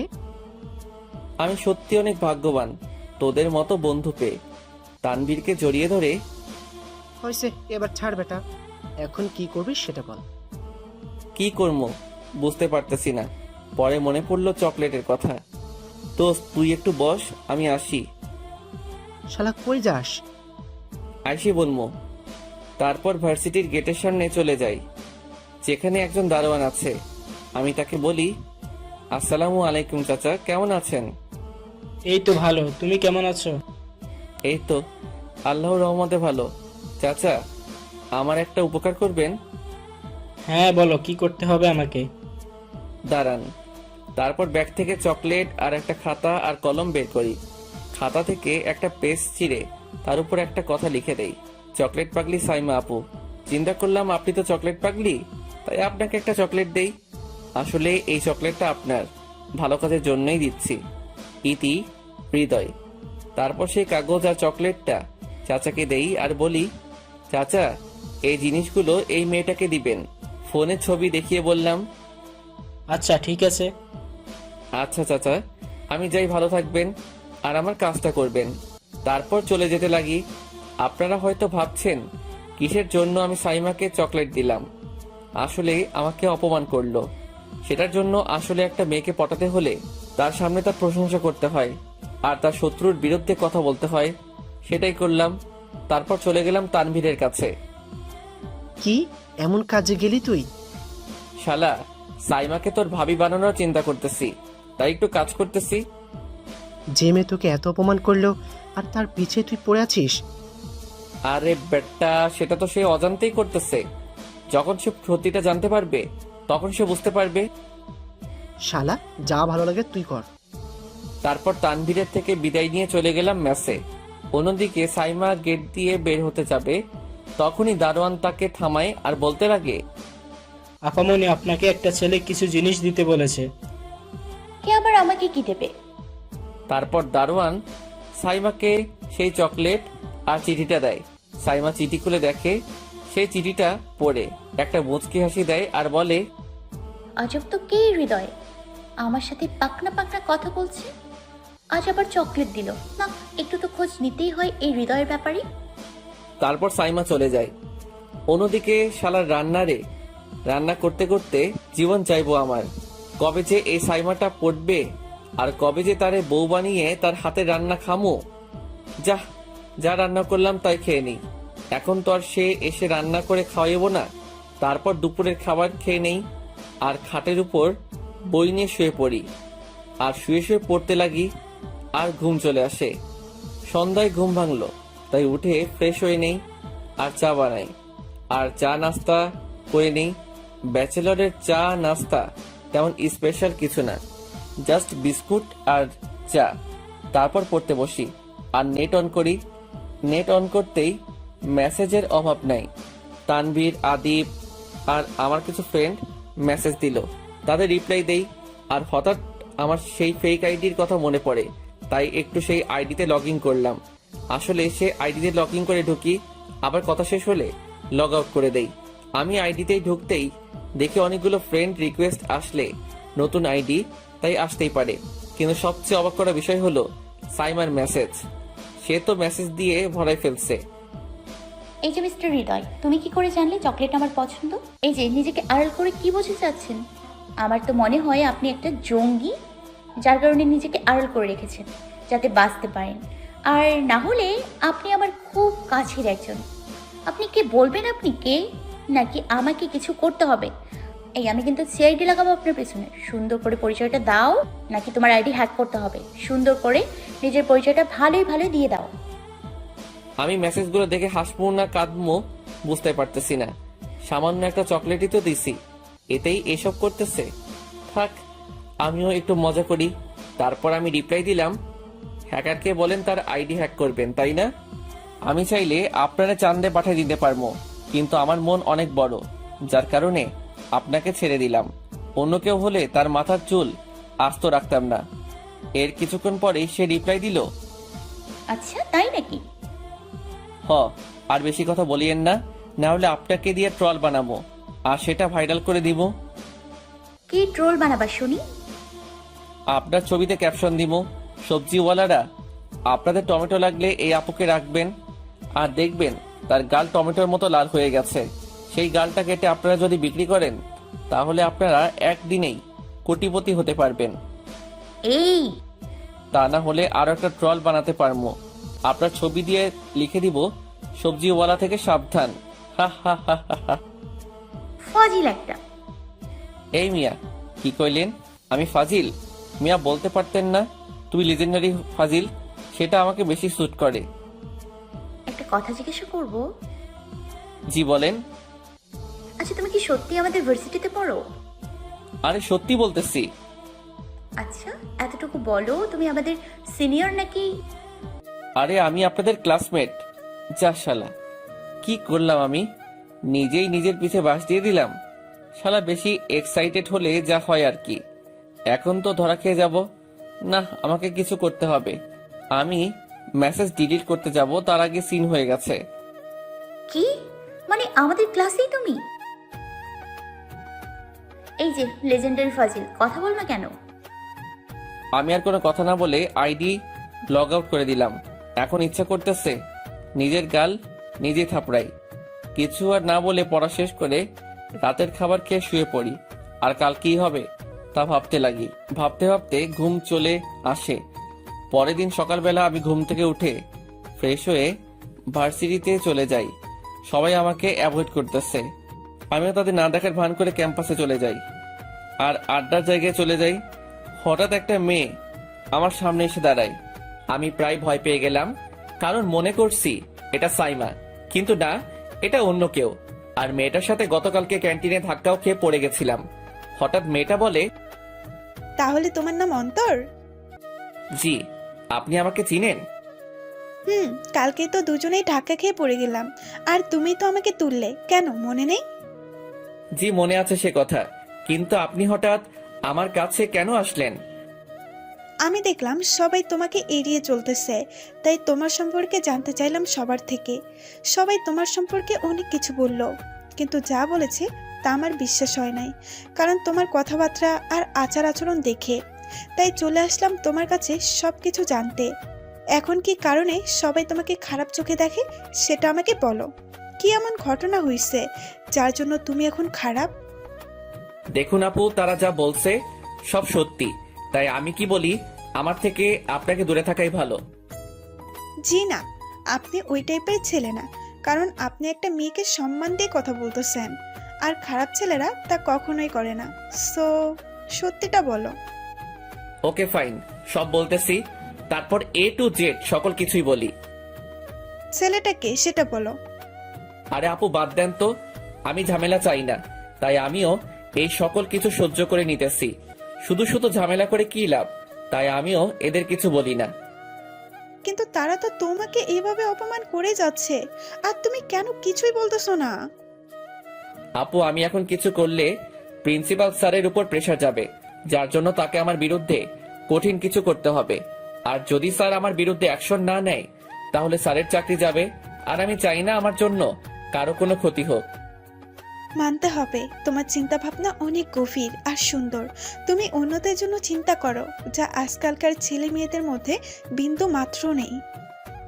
আপু, আপনি কেন আমার সম্পর্কে এত কিছু জানতে চাইছেন? সত্যি করে বলুন তো। কারণ একটা ছেলে যার ব্যবহার অনেক ভালো, কিন্তু সবাই তাকে খারাপ বলতেছে, তাই তোমার সম্পর্কে কিছু তথ্য বের করতে চাইছিলাম, সেটার জন্যই। আর তুমি জানো তোমাকে কেন ভালো বলতেছে? কেন আপু? কারণ সে অন্য ছেলেদের মতো মেয়েদের দিকে তাকায় না। আর সবচেয়ে মজার ব্যাপার, সে তার ক্লাসমেটকেই আপু বলতেছে। মানে আপনি আমার ক্লাসমেট? হাই, আমি তোহা। হ্যালো আপু, আমি অন্তর। আচ্ছা, মেয়েদের থেকে কি তোমার অ্যালার্জি আছে নাকি? আরে না, আমি সারাক্ষণ তানভীর আর আদিবকে নিয়ে ব্যস্ত থাকি, যে তাই অন্যদিকে চোখ দেই না। বন্ধু পাইলে বাকি দুনিয়ায় কি হয় তা মনে থাকেও না। আচ্ছা, আমিও কি তোমার বন্ধু হতে পারি? আপু, অলরেডি সবাই আমাকে খারাপ ছেলে হিসেবে চিনে, যার জন্য আমার সাথে বন্ধুত্ব করলে আপনার সম্মানহানি হবে। তাই বলি কি, আমার থেকে দূরেই থাকুন। ওই, কে কি বলবে তা আমার জানার প্রয়োজন নাই। আর আমি কি লোকের দেওয়া খাবার খাই নাকি? আমার ইচ্ছে হয়েছে, আমি যার সাথে ইচ্ছা তার সাথে বন্ধুত্ব করব। এখন এটা বলো, বন্ধু বানাবা কিনা? যদি না বানাই তাহলে? বেশি কিছু না, শুধু নাকটা ফাটাই দিব, বাস। না না, আমি কেন, আমার বাপেও আপনারে বন্ধু বানাইবো? বলা তো যায় না, যদি সত্যি নাক ফাটাই দেয়। তাহলে তো ভালোই। আমরা কথা বলতেছি, এমন সময় তানভীর আসে। সে আমাকে আর তোহাকে অবাক চোখে দেখতেছে। তানভীর আমাদের কাছে এসেই, অন্তর, উনি কে? না মানে আমাদের ক্লাসমেট। একটা ওয়ার্ড বলতে নিছিলাম, কিন্তু মেয়ে আছে তাই বলি নাই, না হলে ইজ্জতের ফালুদা হয়ে যাইতো। আই অন্তর, সাদিয়ে কি বলতেছিলাম? সাদিয়ে, শান্ত পোলা বলতে নিছিলাম আর কি। ও, তারপর তানভীর তোহাকে বলে, আপু, আপনি যে এর সাথে কথা বলছেন, আপনাকে তো সবাই খারাপ মনে করবে, কারণ অন্তরকে সবাই খারাপ হিসেবে চেনে। তাই আমি বলি কি, আপনি আমাদের থেকে দূরে থাকুন, না হলে আপনাকেও সবাই খারাপ ভাববে। আর সাইমা তো ডিরেক্ট বলেই দিবে যে অন্তরের সাথে কথা বলবে তাকে ভার্সিটির সকল সুযোগ সুবিধা থেকে বঞ্চিত করবে। তাদের সুযোগ সুবিধা তাদের মোবারক লাগবে না। আর কে বলছে অন্তর খারাপ? আর যদি খারাপও হয় তাহলে আমি এর সাথে কথা বলবো। অনেক কষ্ট করে বন্ধু হলাম, এখন দেখবো কে আমাদের বন্ধুত্ব ভাঙে। যদি আমি ভাঙিয়ে দিই তাহলে? তাহলে তুই আর তুই থাকবি না, ঘুষি মেরে তোর নাক ফাটাই দিব। এই, তোর নাকটা তো সুন্দর। বলে দিল নাক ধরে টান। তোহা, আমার নাক ছাড়, ব্যথা পাইতেছি তো। আরে, তোর নাকটা টানতে হেভি মজা। তারপর আমার নাক ছেড়ে দেয়, আর তানভীর শালা আমার অবস্থা দেখে হাসতেছে। এই শোন, আরো একবার তোর নাকটা টানতে দিবি? না, বলে দিলাম দৌড়। নাক টেনে আমার নাক লম্বা বানাই ফেলছে। আমার আর পাইকে যে দৌড় দিলাম, এক দৌড়ে ডাইরেক্ট ভার্সিটির গেটের সামনে। আমি দৌড়াচ্ছি, এমন সময় আমি উষ্টাকে পড়ে গেলাম। ফাঁকা জায়গায় উষ্টাকে পড়লাম। কিভাবে তা দেখার জন্য আমি পড়ে থাকা অবস্থায় পিছে তাকালাম, আর দেখলাম রিহান আমার পড়ে থাকা অবস্থা দেখে হাসতেছে। হঠাৎ রিহান বলে ওঠে, ওলে বাবালে, ছোট বাবুটা পলে গেছে। ভাই, আপনার সমস্যাটা কি বলেন তো? আমার সাথে এমন করে আপনি কি পান? আমি খেয়াল করলাম আমার হাতের মধ্যে ব্যথা অনুভব করতেছি। পরে দেখালাম ক্যাম্পাসের পাকা করা মেঝেতে পড়ে আমার ডান হাতের কিছু অংশ ছিঁড়ে গেছে, যা থেকে রক্ত বের হচ্ছে। ওলে বাবালে, বাবুর হাত কেটে গেছে। রিহান ভাই, প্রথমত আমাকে ল্যাং মেরে ফেলে দিলেন, আবার হাত থেকে রক্ত বের হচ্ছে, সেটা নিয়েও মজা করছেন আপনি। আচ্ছা, আমি আপনার কি এমন ক্ষতি করলাম যার জন্য আমাকে এমন করছেন? তুই আমার র্যাগিং এর রেকর্ড ভাঙছিস। যখন কোনো নতুন স্টুডেন্ট আসে তাকে আমি র্যাগিং দেই, কেউ আজ পর্যন্ত আমার র্যাগের থেকে বাঁচতে পারে নাই, কিন্তু তুই শুধু আমার হাত থেকে বেঁচে গেছিস। আর সবচেয়ে কষ্টের কথা, এখন আমাদের যাদের সাথে বাজি ধরে তোকে র্যাগ দিতে চাইছিলাম তাদের কাছে এখন আমি ইনসাল্টেড হই, যা তোর জন্য। তাই আমিও তোকে প্রতিনিয়ত এভাবে কষ্ট দিয়ে যাব। রিহান ভাই, আমি আপনাকে ভাই বলে সম্মান করি, কিন্তু আজ থেকে সেই সম্মানটুকু হারালেন। একদিন আপনাকে আপনার এই কাজগুলোর জন্য শাস্তি ভোগ করতে হবে। দেখিয়েন, আপনি হচ্ছেন পরজীবী, যে অন্যের উপর পরনির্ভরশীল। আপনার পাওয়ার হচ্ছে সাইমা, তাকে আপনি আপনার মতো ব্যবহার করতেছেন, নিজের দোষগুলো চেপে রাখতেছেন। আমি এমন হব না, একদিন আপনাকে বুঝিয়ে দিব এ অন্তর কি জিনিস। আপনি অন্যদের পাওয়ার দিয়ে নিজের ক্ষমতা দেখান, কিন্তু আমি আপনার মতো পরজীবী হব না।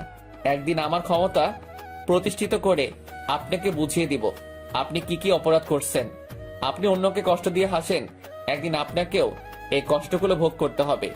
এবার আপনাকে আমি আর ভাই বলে সম্মান দিব না, কারণ আপনি এই সম্মানের যোগ্য না।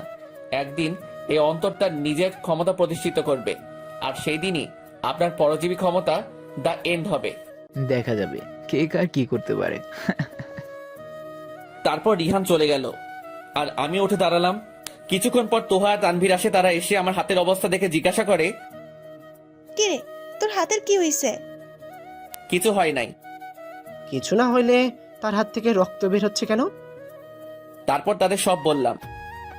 আমি এক্ষুনি বাবাকে ফোন করে বলতেছি। না তোহা, প্রয়োজন নেই, এই রিহানের ব্যবস্থা আমি করব। ভার্সিটি সবাই শুধু তামাশা দেখতেছিল, কেউ কিছু বলে নাই। বলবি বা কি করে? রিহান তো এদের মুখ বন্ধ করে রাখছে। না না, আমাকে এই রিহানের ব্যবস্থা করতে হবে। আচ্ছা চল, তোকে ডাক্তারের কাছে নিয়ে যাই। তারপর তানভীর আর তোহা আমাকে ডাক্তারের কাছে নিয়ে যায়। ডাক্তার আমার হাত ব্যান্ডেজ করে দেয়। তবে আজ আর ক্লাস করা হবে না, সেটা বোঝাই যাইতেছে। হঠাৎ তোহা বলে ওঠে, আজ তো আর ক্লাস করা হবে না, চল কিছু শপিং করি। আমি গরিব, আমার থেকে টাকা নাই।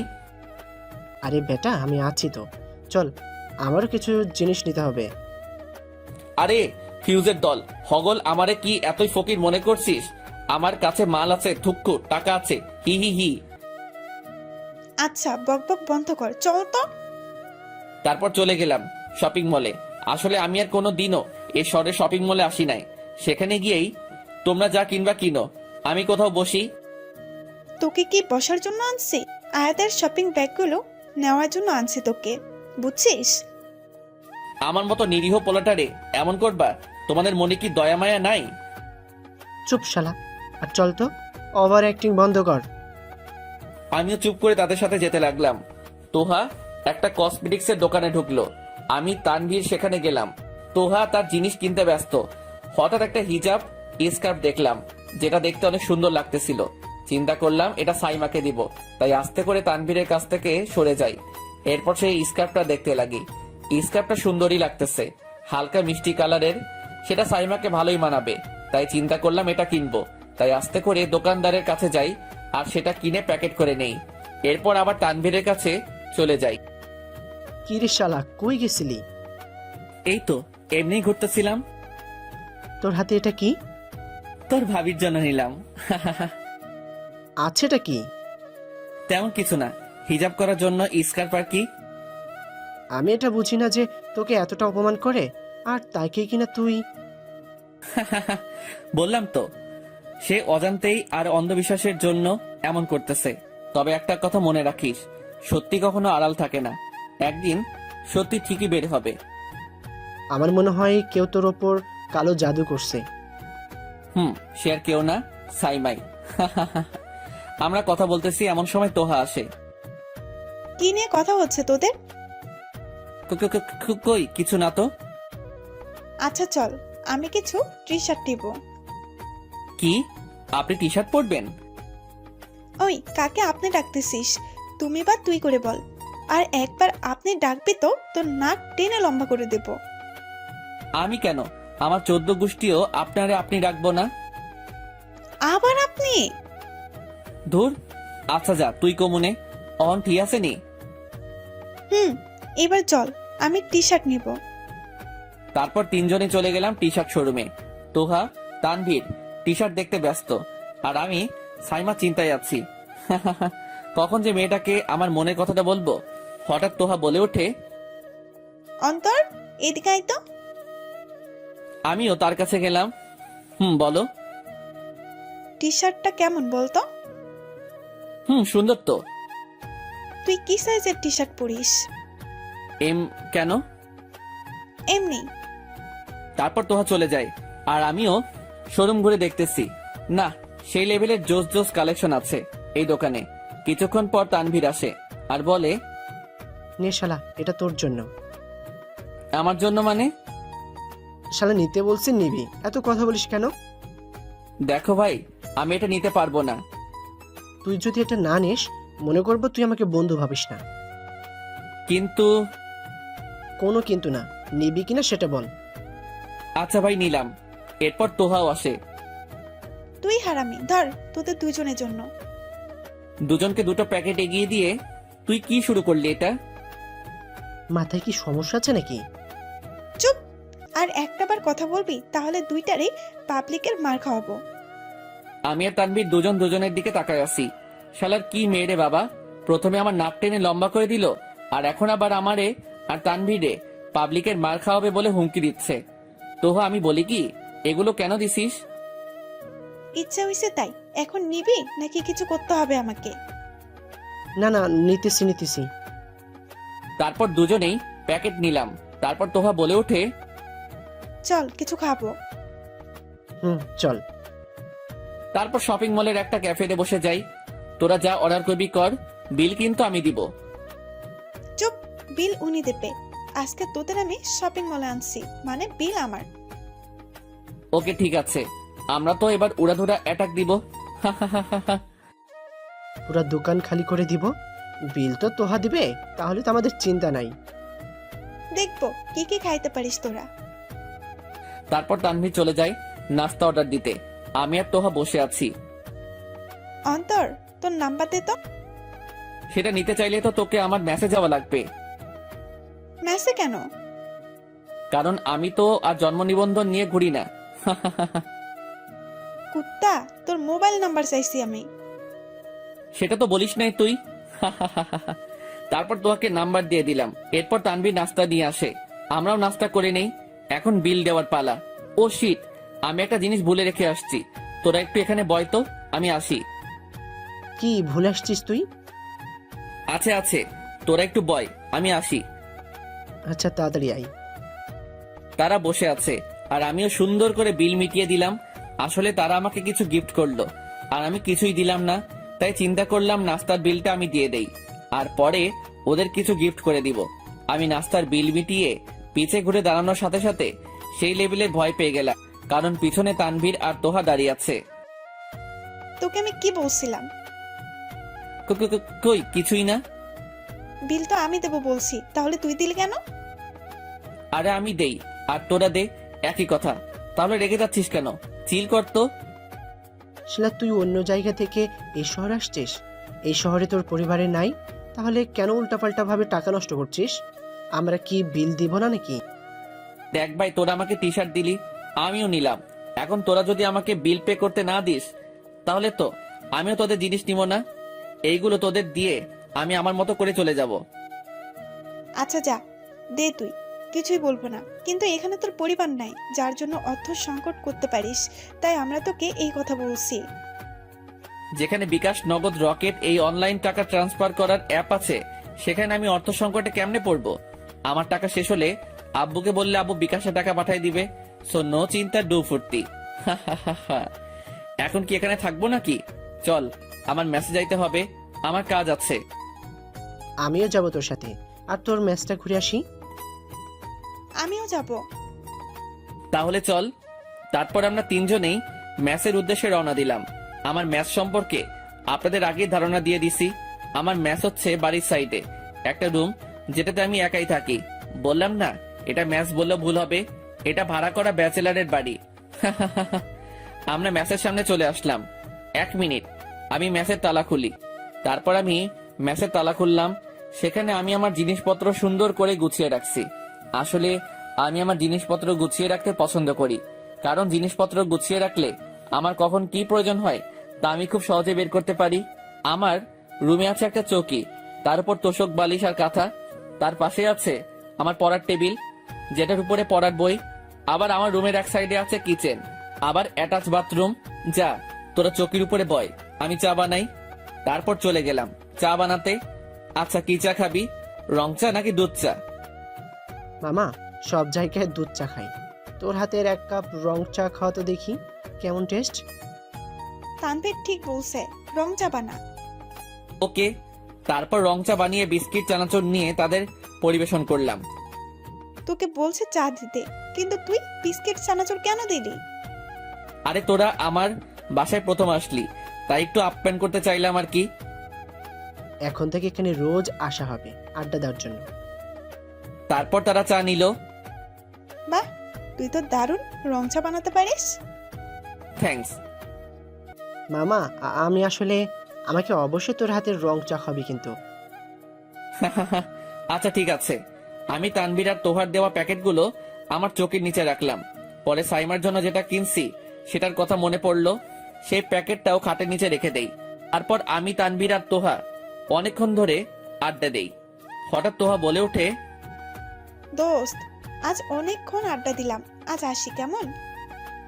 আরে না, একসাথে লাঞ্চ করে নেই তারপর যাইস। না রে, পরে বাসায় কথা শুনতে হবে। আমি আসছি, কাল দেখা হবে কেমন? বাই। আচ্ছা ভাই, ভালো থাকিস। বাই, ভালো থাকিস। তারপর তোহা চলে যায়। তানভীর, তুই সাইমাদের বাসা চিনিস? কেন, কি করবি? তার জন্য একটা জিনিস নিলাম, সেটা দিব তাই। আচ্ছা ঠিক আছে, কিন্তু কি নিলি সেটা তো আগে দেখা। আচ্ছা দাঁড়া। তারপর চোখের নিচ থেকে আমি প্যাকেটটা বের করি আর তানভীরের সামনে খুলি। ওয়াও, শালা তোর চয়েস তো জোস, বেটা সেই একটা জিনিস নিলি। এবার দে, আমি রাখি। তবে এটার সাথে একটা চকলেটও দিব। ওকে, তবে মেয়েটা তোকে যেভাবে ইনসাল্ট করতেছে তা আমার মোটেও ভালো লাগে না রে দোস্ত। তারপর তুই কেন যে এই মেয়েটার পিছনে পড়ে আছিস বুঝি না। আরে ভাই, মেয়েটা বলতে গেলে অনেক ভালো, কিন্তু তার সঙ্গ দোষের জন্য সে এমন হয়েছে। সো এখন এই টপিক বাদ দে আর আমাকে তার ঠিকানা দেখাই দে। চল তাহলে। দাঁড়া 1 মিনিট। আমি একটা খাতা বের করে তার পেজ ছিঁড়ে নেই আর সেটাতে সাইমার জন্য একটা মেসেজ লিখে দেই। সাইমা আপু, এই জিনিসটা আপনার জন্য দিলাম, আশা করি আপনি আমার উপহারটা গ্রহণ করবেন। সাথে আপনার পছন্দের জিনিস চকলেটও দিলাম। ইতি, হৃদয়। তারপর সাইমার স্কার্পের প্যাকেটে সেই কাগজটা রেখে দিলাম। মেসে তালা মেরে আমি আর তানভীর বেরিয়ে গেলাম। প্রথমে আমাকে দোকানে গিয়ে সাইমার জন্য একটা চকলেট নিতে হবে, তাই আমি দোকানে যাই আর সাইমার জন্য চকলেট নেই। এরপর সেই চকলেটটা প্যাকেটে রেখে দেই। আমি আর তানভীর যেতে লাগলাম সাইমার বাড়ির উদ্দেশ্যে। হঠাৎ তানভীর আমাকে বলে, দোস্ত, এই যে সাইমাদের বাড়ি। তুই দাঁড়া, আমি আসি। তারপর সাইমাদের বাড়ির সামনে যাই, দেখি একটা সিকিউরিটি গার্ড আছে। আমি সেখানে গিয়ে, আসসালামু আলাইকুম চাচা।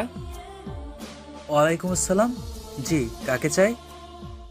চাচা, এই প্যাকেটটা আপনি সাইমা আপুকে দিয়ে দিয়েন, উনি এটা অর্ডার করছিল। আচ্ছা। বলে আমার থেকে প্যাকেটটা নিয়ে নেয় আর আমিও চলে আসি। যাক, এই কাজটা তো হলো, এখন শুধু জিনিসটা সাইমার কাছে পৌঁছালেই হলো। তারপর আমি তানভীরের কাছে চলে যাই। তানভীর, চল মেসে যাব, একসাথে লাঞ্চ করব। না রে দোস্ত, আমাকে বাসায় যেতে হবে। এক কাজ কর, তুই আমার সাথে আমার বাসায় চল, সেখানে দুজনেই একসাথে লাঞ্চ করে নিব। না, আমার মেসে কিছু কাজ আছে, সেটা করতে হবে। তুই আয় না মেসে। না রে দোস্ত, আমাকে বাড়ি যেতে হবে। আচ্ছা ঠিক আছে, তুই বাড়ি যা আর আমি মেসে যাই। আচ্ছা ঠিক আছে, পরে কথা বলি। বাই। বাই, খোদা হাফেজ। তারপর তানভীর চলে গেল, আমিও রাস্তায় হাঁটতে লাগলাম। হাঁটতে হাঁটতে চলে গেলাম মেসে। মেসে গিয়ে প্রতিদিনের মতো রান্না করতে হয়, সেটা করে খেয়ে নিলাম। ভালো লাগতেছিল না, তাই ফোনটা বের করে এফবিতে ঢুকলাম। ঢুকেই গ্রুপে এলাকার বন্ধুদের সাথে চ্যাট শুরু। অনেকক্ষণ তাদের সাথে গ্রুপে দুষ্টামি করলাম। তারপর ফোনটা রেখে বিকাল পর্যন্ত পড়লাম। চিন্তা করলাম আজকে বাহিরে নাস্তা করব, তাই বই রেখে মেসে তালা দিয়ে চলে গেলাম বাহিরে। যেহেতু এখন বিকাল, তাই আমিও একটু ঘুরতে বের হলাম। সন্ধ্যা পর্যন্ত ঘোরাঘুরি করলাম। তারপর মাগরিবের নামাজ পড়ে চলে গেলাম একটি দোকানে। সেখানে কিছু হালকা পাতলা নাস্তা করে নিলাম। নাস্তা শেষ করে আমি আবার বাহিরে হাঁটতে লাগলাম। সত্যি একা একা হাঁটতে অনেক ভালোই লাগে, আর যদি শান্ত পরিবেশ হয় তাহলে তো আরো মজা। সেখানে থাকবো আমি, আমার অনুভূতি, রাস্তা আর রাতের আকাশ। আমিও মজা করে হাঁটতে লাগলাম। বাঁচাও, আরে আজব, কে চিৎকার দিল? কেউ আমাকে বাঁচাও। আরে ভাই, কে বাঁচাও বাঁচাও করতেছে? কাউকে তো দেখতেছি না আমি। পরে আরো সামনে হাঁটতে লাগলাম। পরে দেখি গলির মধ্যে 5 জন ছেলে একটা মেয়ের সাথে জোর জবরদস্তি করার চেষ্টা করতেছে। সাথে সাথে আমি সেই মেয়েটার কাছে দিলাম দৌড়। একটা লাঠি দেখলাম, সেটা নিয়ে মেয়েটার কাছে গিয়ে সেখানে থাকা ছেলেগুলোকে ইচ্ছা মতো মারি। তবে যেভাবে মারছি মনে হয় কিছু তো ভাঙবেই। সেই 5টা ছেলে পড়ে আছে আমার লাঠির বাড়ি খেয়ে, আর আমিও মেয়েটাকে নিয়ে আস্তে করে সেখান থেকে দূরে কোথাও চলে গেলাম। আমি মেয়েটাকে জিজ্ঞাসা করতে লাগলাম, আপু আপনি ঠিক আছেন তো? মেয়েটা চুপ করে দাঁড়িয়ে আছে। আমার মনে হয় মেয়েটা বেশি ভয় পেয়ে গেছে, তাই একদম চুপ হয়ে গেছে। আচ্ছা আপু, আপনি থাকেন কোথায়? আচ্ছা আপু, আপনি দাঁড়ান, আমি দোকান থেকে 1 বোতল পানি নিয়ে আসি। প্লিজ আমাকে ছেড়ে যাবেন না, ওই জানোয়ারগুলো আবার আমাকে ধরে ফেলবে। প্লিজ আমাকে একা ছেড়ে যাবেন না। আচ্ছা আপনি শান্ত হন, আমি কোথাও যাব না, আপনার সাথেই আছি আমি। আমি মেয়েটার দিকে খেয়াল করলাম, মাশাআল্লাহ মেয়েটা অসম্ভব সুন্দরী, তাই তো জানোয়ারের দল ওনার উপর আক্রমণ করছে। আপু আপনি আমার সাথে আসুন। মেয়েটা কথা না বলে আমার সাথে যেতে লাগলো। আমরা একটা দোকানের সামনে আসি, সেখান থেকে আমি 1 বোতল পানি কিনে নেই। আপু এই নিন, পানি খেয়ে নিন। মেয়েটাও তার কাপা হাতে আমার থেকে পানির বোতলটা নিয়ে নেয় আর পানি খেতে লাগে। আমি খেয়াল করলাম মেয়েটার জামার বাম হাতার উপরের অংশ ছিঁড়ে গেছে, আর তার জামার ওড়নাও নেই। আপু আপনি এখানে বসুন, আর আপনার যা ইচ্ছা কিনে নিন, আমি একটু আসি। প্লিজ আমাকে একা রেখে যায়েন না। আপু জাস্ট 2 মিনিট। তারপর দিলাম একটা দৌড়। ভাগ্যিস কাছে একটা ফুটপাতের কাপড়ের দোকান দেখতে পেলাম, সেখান থেকে একটা ওড়না কিনেই আবার মেয়েটার কাছে চলে যাই। আপু নিন, এটা গায়ে জড়িয়ে নিন। মেয়েটাও তার কাপা হাতে আমার থেকে ওড়নাটা নেয় আর নিজের শরীরে জড়িয়ে নেয়। আপু এবার বলুন আপনি কোথায় থাকেন? আসো আমার সাথে। যাক ভালোই হলো, এখন অন্তত মেয়েটা কথা বললো। আমিও মেয়েটাকে ফলো করতে লাগি। একটা বাড়ির সামনে এসে মেয়েটা থেমে যায় আর বলে, থ্যাংক ইউ আমাকে বাঁচানোর জন্য। আরে আপু, আপনার জায়গায় অন্য কেউ হলেও আমি তাকে বাঁচাতাম, এতে থ্যাংক ইউ দেওয়ার কিছুই নাই। আচ্ছা আমি আসি, ভালো থাকবেন। বলে সেখান থেকে চলে আসলাম আর সোজা মেসে চলে গেলাম। মেসে গিয়ে দেখি আম্মু আমাকে অনেকগুলো মিস কল দিছে। আমিও কল ব্যাক করি। হ্যালো আম্মু, আসসালামু আলাইকুম, কেমন আছো? হারামজাদা, কয়বার কল দিছি তোকে? আমাদের কি টেনশন হয় না তোর জন্য? আরে আম্মু আমার কথাটা শোনো, তারপর যা মন চাই বলিও। তারপর আম্মুকে সবকিছু বলি। বলিস কি? মেয়েটার কিছু হয় নাই তো? আরে আম্মু, তোমার ছেলের মতো একটা হিরো থাকতে মেয়েটার কিছু হয় নাকি? আব্বু সবসময় সবার বিপদে পাশে থাকিস, কেমন? জি মাতাজি, শুধু আমার জন্য দোয়াটা করলেই হবে। সেটা তো করবোই আব্বু, তোরা তিহার জন্য করবো না তো কাদের জন্য করব? আচ্ছা আম্মু, তিহাকে একটু দাও তো। নে। হ্যালো ভাইয়া, কেমন আছিস? একদম ফার্স্ট ক্লাস, তুই কেমন আছিস? এই তো ভালোই, কিন্তু তোকে মিস করতেছি। অপেক্ষা কর, আসবো তোর কাছে, তবে একা না, দোকা হয়ে। মানে? এখানে তোর জন্য একটা ভাবি দেখছি আমি।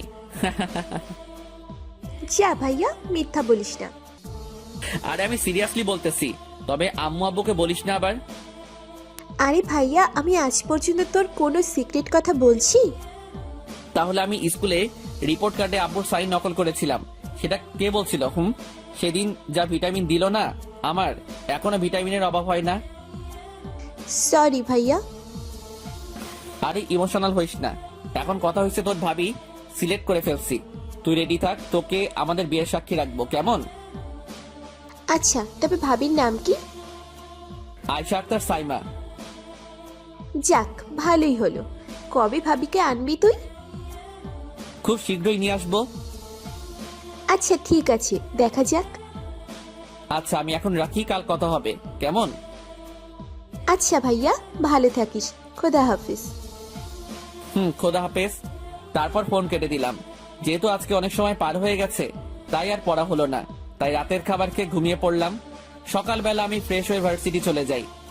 সেখানে দেখি আমার মামা আর মামি মানে তানভীর আর তোহা বসে বসে আড্ডা দিচ্ছে, তাই আমিও তাদের কাছে চলে গেলাম। সেখানে গিয়েই, এরে তোরা আর লাইগা ইক্কিনি জায়গা রাখতে হাইলি না? কিরে, তুই নোয়াখালীর ভাষা পারিস? আই কিল্লাই হাইতাম ন, আই কাবিলা, আর মা নোয়াখালীর চেয়ারম্যান, আর তোরা এগিন কথা কস কেন? অন্তর, তুই একটা কাজ করিস, ব্যাচেলার পয়েন্টে ঢুকে যাইস, সেটাতে তোরে বেশ মানাবে। তুই কিন্তু সেই লেভেলের নোয়াখালীর ভাষা পারিস। আরে আমি যদি সেখানে যাই তাহলে তো ব্যাচেলার্স পয়েন্টের ডিরেক্টর আমাকেই সব রোল করতে বলবো, আর বাকি যারা থাকবো তাদের কাজের 12টা বেজে যাবে। পরে আমাকে তারা সবাই মিলে সেই লেভেলের উদুম কেলানি কেলাবে। তাই আমি রিস্ক নিতে পারবো না বাবা, আমার মাইর খাবার শখ নাই। আমার কথা শুনে তানবীর আর তোহা দুজনে হেসে দিল। আমরা আমাদের কথা নিয়ে ব্যস্ত। হঠাৎই কেউ একজন আমাকে অন্তর বলে ডাক দিল। কিরে ভাই, আমাকে আবার কে ডাক দিল? আমি কেমনে জানবো? শুনে তো মনে হলো কোনো মেয়ে। আরে বেটা, আমিও কনফিউশনে চলে গেলাম। এখানে আমাকে ডাকার মতো তো তোরা দুইটাই আছিস, তাহলে আর কেডা মনে ডাকবো? আমি পিছন ফিরে তাকাই আর দেখি কালকের মেয়েটা যাকে আমি বাঁচাইছিলাম। কিন্তু কথা হচ্ছে যে এটা এখানে কেন? মেয়েটা আমার কাছে আসতেই থ্যাংক ইউ সো মাচ আমাকে কালো শয়তানগুলোর হাত থেকে বাঁচানোর জন্য।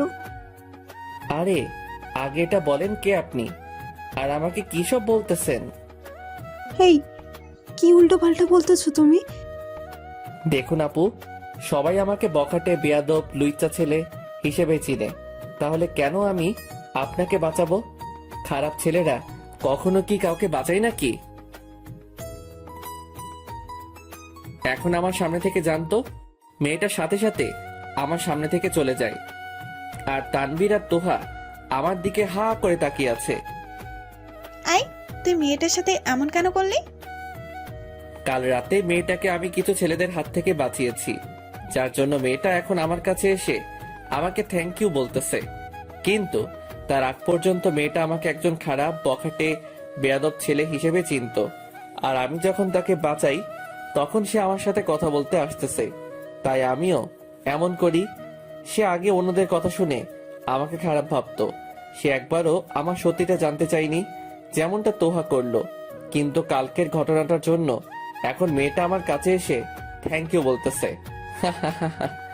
সে এখন আমাকে মূল্যায়ন করতে আসছে, তাই আমিও এমনটা করলাম। অথচ তার আগ পর্যন্ত আমাকে খারাপ বলে চিনতো। তাহলে তো সাইমা আরো বড় অপরাধী, তাই না? না রে ভাই, এখানে সাইমার কোনো দোষ আমি দেখতেছি না, কারণ সে তার ছোটবেলার বন্ধুকে বিশ্বাস করে আমার সাথে এমন করলো। আচ্ছা ধর, তোকে আমি ছোটবেলা থেকে চিনি, তুই সবসময় আমার সামনে ভদ্র হয়ে থাকিস, কিন্তু আমার অনুপস্থিতিতে তুই সকল কুকাজ করেই যাস। এখন একজন তোর কুকাজের কথা আমাকে বলল, তখন তো আমি তোকে অবিশ্বাসী করব, তাই না? কারণ তোকে তো আমি ভালো হিসেবে চিনি, তোকে কোনো দিনও খারাপ কিছু করতে নিজ চোখে দেখিনি। তাই আমি ভাববো তোর বিরুদ্ধে যারা কথা বলতেছে তারা তোর বিরুদ্ধে ষড়যন্ত্র করতেছে, আর আমিও তাদের বিশ্বাস করব না। বুঝছিস আমার কথা? এক মিনিট, তানভীর, তুই হঠাৎ ওকে সাইমার কথা কেন বললি? না, এমনি। তোরা আমার থেকে কিছু লুকাচ্ছিস না তো? আচ্ছা শোন তাহলে। তারপর তোহাকেও সব বললাম। হারামি, ভেতরে ভেতরে তো ভালোই জিনিস চালাচ্ছিস তুই। আরে এখন এটা বল, এই কাজে আমার পাশে থাকবি তো? দোস্ত, আমি অলওয়েজ আছি তোর সাথে। আমাকে কি করতে হবে শুধু সেটা বল। সময় হলেই বলবো। এখন চল, ক্লাসে যাব। এমনিও কাল ক্লাস করা হয় নাই। তারপর চলে গেলাম ক্লাসে। সেখানে গিয়ে দেখি সাইমা, নিধি, রিহান বসে বসে গল্প করতেছে। আমিও পিছনের সিটে চলে গেলাম। আমার একপাশে তোহা আর একপাশে তানভীর। আমরাও ক্লাসে গল্প শুরু করে দিলাম। পরে মনে পড়লো কালকে সাইমার সাথে অনলাইনে কথা হয় নাই, তাই আমিও আমার সেই ফেক আইডি লগ ইন করলাম। করতেই মাশাআল্লাহ, মেসেজের অভাব নাই। আমার নোটিফিকেশনের আওয়াজ শুনে অনেকে আমার দিকে তাকায় আছে, বিশেষ করে তো তানভীর আর তোহা। আমিও নেট বন্ধ করে দিলাম। কিরে ভাই, কে তোরে এত এসএমএস দিয়ে রাখছে? তোদের ভাবি, মানে সাইমা, সে মেসেজের গোডাউন দিয়ে রাখছে আমারে। আল্লাহ জানে কি কি লিখছে। আমাদের দেখাবি কিন্তু। আরে দেখাবো, ক্লাস শেষ করে ক্যাম্পাসে গিয়ে আড্ডায় সব দেখাবো। আমরা কথা বলতেছি, এমন সময় স্যার আসে, তাই আমরাও কথা বন্ধ করে দেই।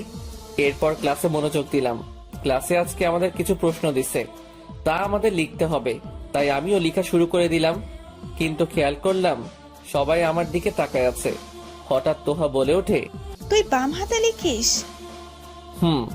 আসলে ছোটবেলা থেকেই লিখতে লিখতে অভ্যাস হয়ে গেছে। মামা আমি শুনছি যারা বাম হাতে লেখে তাদের স্বভাব চেয়ে অন্য রকমের হয়, তাদের বুদ্ধি বেশি আর তাদের ট্যালেন্টও ওপর লেভেলের হয়। কিন্তু আমি ট্যালেন্টলেস। তারপর আবার লিখায় মনোযোগ দিলাম। লেখা শেষ, হঠাৎ স্যার বলে ওঠে, অন্তর তুমি বাম হাতে লিখো? জি স্যার, আসলে ছোটবেলা থেকেই আব্বু অনেকবার ট্রাই করছে আমাকে ডান হাতে লেখানোর জন্য। পরে আম্মুর জোরাজুরিতে আর ট্রাই করে নাই, তাই আমিও বাম হাত ব্যবহার করতে থাকি। যাই হোক ভালো, তার মানে তুমি সাকিব আল হাসানের মতো। প্রায় বলতে পারেন। স্যার আমাকে এই কথাগুলো বলে চলে গেলেন, আর আমরাও এবার বেরিয়ে গেলাম ক্লাস থেকে। তারপর সোজা আমাদের আড্ডার জায়গায়। এবার তোর ফোনটা দে। জি না, দেওয়া যাবে না। তারপর নেট অন করে ফোন নিয়ে বসে পড়লাম। দেখতে লাগলাম সাইমা কি মেসেজে দিছে। এই তুমি আমাকে স্কার্ফটা কেন দিলা? আচ্ছা তোমার কি আর কাজ নেই? প্রথমে চকলেট, তারপর স্কার্ফ, সাথে চকলেটও। আচ্ছা তুমি কি সত্যি আমাদের ক্লাসমেট নাকি আমার সাথে ফান করলা? ও হ্যালো, কি হয়েছে? নেটে আসো না কেন? ওই তোমার নাম্বারটা দাও তো। আমাকে আরো এইরকম প্রশ্ন করে ইনবক্স ভরায় রাখছে। আমি তানভীর তোহা দেখে হাসছি। হঠাৎ আবার মেসেজ দিল, এই যে মিস্টার হৃদয়, কি হয়েছে? আমার মেসেজ সিন করে রিপ্লাই দেন না কেন? সাথে সাথে আমিও রিপ্লাই দিলাম। আরে কেমনে রিপ্লাই দিতাম, আপনি তো আমার ইনবক্স প্রশ্নে ভরায় রাখছেন। আচ্ছা সত্যি করে বলো তো কেন আমাকে এই জিনিসগুলো দিলা? একদম সত্যি করে বলবা। আরে দিলাম আর কি, ফ্রেন্ড হিসেবে। সত্যি কি ফ্রেন্ড হিসেবে দিয়েছো নাকি অন্য কোনো মতলবে? আরে কেমনে কইতাম, আমার শরম লাগে তো। তাই? আমারও তো লজ্জা আছে, কেমনে কি কমু? আর সব কথা কি চ্যাট করে বলা যায় নাকি? আচ্ছা দাঁড়াও, আমার নাম্বার দিচ্ছি। তারপর সাইমা তার নাম্বার দিল। আরে নাম্বার দিলেন কেন? ইচ্ছে করতেছে এই লেজেন্ডারি ফাজিলের সাথে কথা বলতে, তাই দিলাম। মই কিন্তু ভালো না, ভালো লইয়া থাইকো, বুঝছো মনো? তুমি কি বরিশালের নাকি? আরে না, আই কেমনে বরিশালের হইতাম? আর মা নোয়াখালীর চেয়ারম্যান, আর আন্নে কন আই বরিশাইল্লা। ইগা কোনো কথা হইল নি? এই তুমি তো দেখি নোয়াখালীর ভাষাও পারো। ও এক্কেবারে হাসা কথা কইছো নে। বাহ, এবার চিটাগাংয়েরও ভাষা। উফ, এই একবার ফোন দাও, তোমার ভয়েসটা শুনতে খুব ইচ্ছে করতেছে। তারপর সাইমার ফোন নাম্বারটা তুললাম ফোনে। আমার পাশে থাকা শয়তান আর শয়তানি আমার চ্যাটগুলো দেখে থ হয়ে আছে। শালা আর শালি হগল এক্কেবারে চুপচাপ কথা শুনেই যাবি, বুঝছিস? ঠিক আছে। আমিও সাইমাকে ফোন দিলাম। হ্যালো, আসসালামু আলাইকুম। ওয়ালাইকুম আসসালাম। আন্নে আর কথা হুনি কিরবেন গো? আই হইলাম কাবিলা, আর মা নোয়াখালীর চেয়ারম্যান, আর আন্নে কন আর গলার আওয়াজ হুইনবেন। ইগিন কোনো কথা হইল নি আফা? বিশ্বাস করেন, কথাগুলো বলতেছি আর মুখ চেপে হাসতেছি। আমি নিজে জানি না এই ভাষা আমার এত ক্লিয়ার কেন, তবুও মুখে হাসি চেপে ধরে কথা বলতেছি। হাসানি, আপনি এখন কোন হান থেকে কন? শালা এইও নোয়াখালীর ভাষা জানে? এখন যদি ভুল করি তাহলে প্রেস্টিজ প্লাস্টিক হয়ে যাইব। আপনিও নোয়াখালীর ভাষা জানেন? মোটামুটি পারি, কিন্তু তোমার ভয়েসটা খুব সুন্দর, একদম বাচ্চাদের মতো। ইয়ান আন্নে কি করেন আফা? আন্নে আরে সম্মান দিলেন নাকি ইনসাল্ট করলেন? তোমার ভেতরে মনে হয় আরো একটা কাবিলা লুকাইয়া আছে। এখন একদম সুন্দর করে কথা বলো। আর এটা বলো, তুমি এখন কোথায়? কেন গো আপু, আমাকে দিয়ে কি করবেন? তোমাকে আমি রোস্ট বানাই খাবো। উফ, তাই? আল্লাহ, তোমার কাছে বিচার দিলাম। নিরীহ পোলাটারে রোস্ট করার চিন্তা করতেছে। আমি যাই, রোস্ট হওয়ার শখ নাই বলেই ফোনটা কেটে দিলাম। আমার কথাবার্তা শুনে পাশের দুইটা হাসতে হাসতে শেষ। মামা তুই লিজেন্ড, তার কাছেও লেজেন্ডারি ফাজিল হিসেবে পরিচয় দিলি, তোর তো জবাব নাই। সারা তুই হাসতেছিস? এখন তো সে আমার ভয় শুনে নিছে, তবে আমাকে এত সহজে চিনতে পারবে না। আমিও আড়াল হয়ে তাকে ভালোবেসে যাব, আর সময় হলেই তার কাছে ধরা দিব। তবে যতদিন পুরাপুরি পটাতে পারতেছি না, তার কাছেও ধরা দিব না। কিন্তু দোস্ত, সাইমার কথাবার্তা শুনেও মনে হচ্ছে সেও তোর প্রতি ইন্টারেস্ট। দোস্ত দোয়া কর যাতে সাইমাকে আমার বউ আর তোদের ভাবি বানাতে পারি। কর্মনি, যদি আমাদের কিছু খাওয়া আসার কি? তাহলে চল ক্যান্টিনে। তাদের দুজনকে নিয়ে চলে গেলাম ক্যান্টিনে। তানভীর, তোহা বন্ধুত্ব আর সাইমাকে আড়ালে ভালোবেসে কাটিয়ে দিলাম একটা মাস। 1 মাস পর আমি সাইমার সাথে ফোনে কথা বলতেছি। হৃদয় সাহেব, 1 মাস হয়ে গেল, কিন্তু আপনার ভয়েস শুনেই আপনার সাথে কথা বলতেছি, কিন্তু আজ পর্যন্ত আপনাকে চোখে দেখি নাই। আচ্ছা, তোমার একটা ছবি দাও তো। হায় রে মেয়ে মানুষ, কয়েকদিন কথা বললাম আর তাতেই আপনি আমার থেকে ছবি চাইতেছেন? এগিন কিন্তু ভালো ন, বইচেন নি আপা?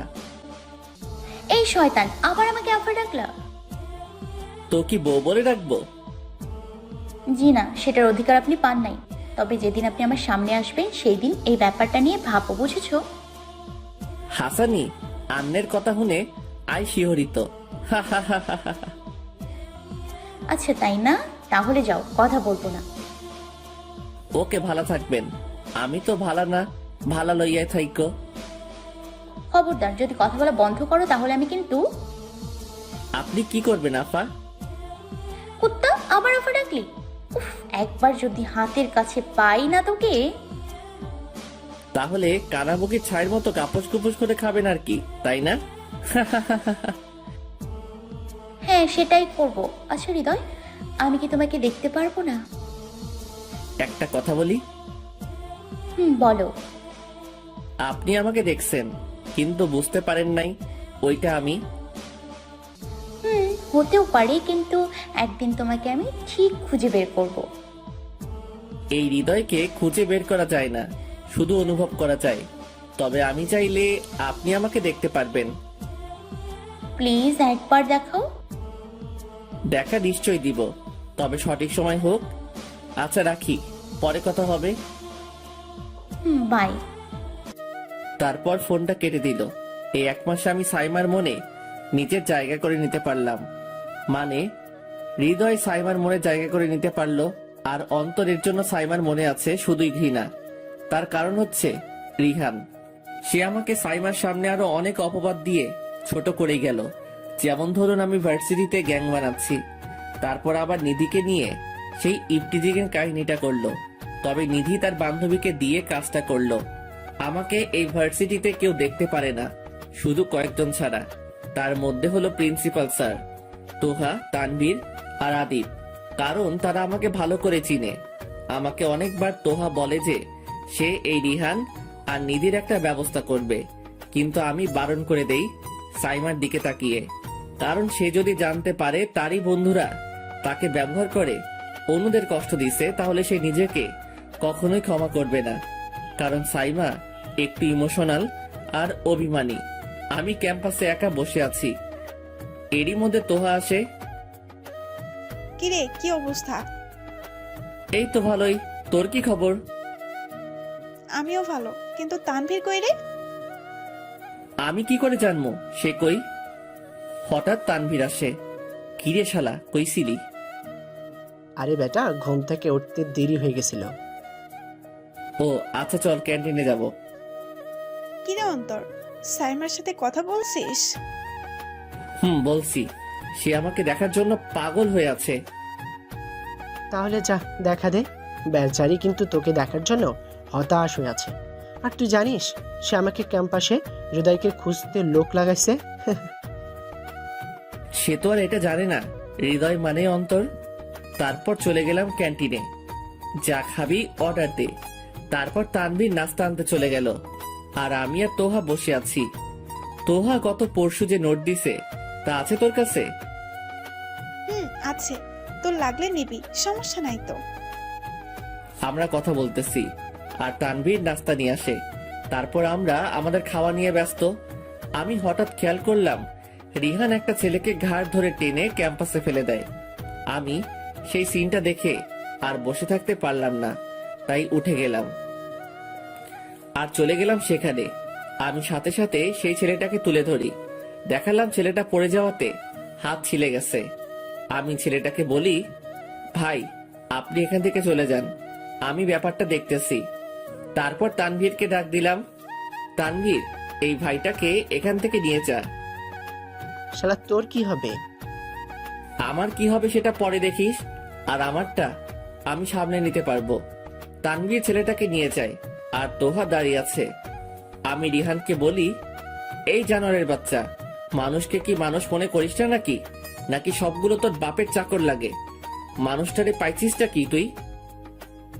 ওরে বাবারে, আইসে মানব প্রেমী। ওই ছোট লাগের বাচ্চা, এইটা আমাদের ভার্সিটি, আমরা যা ইচ্ছা করব।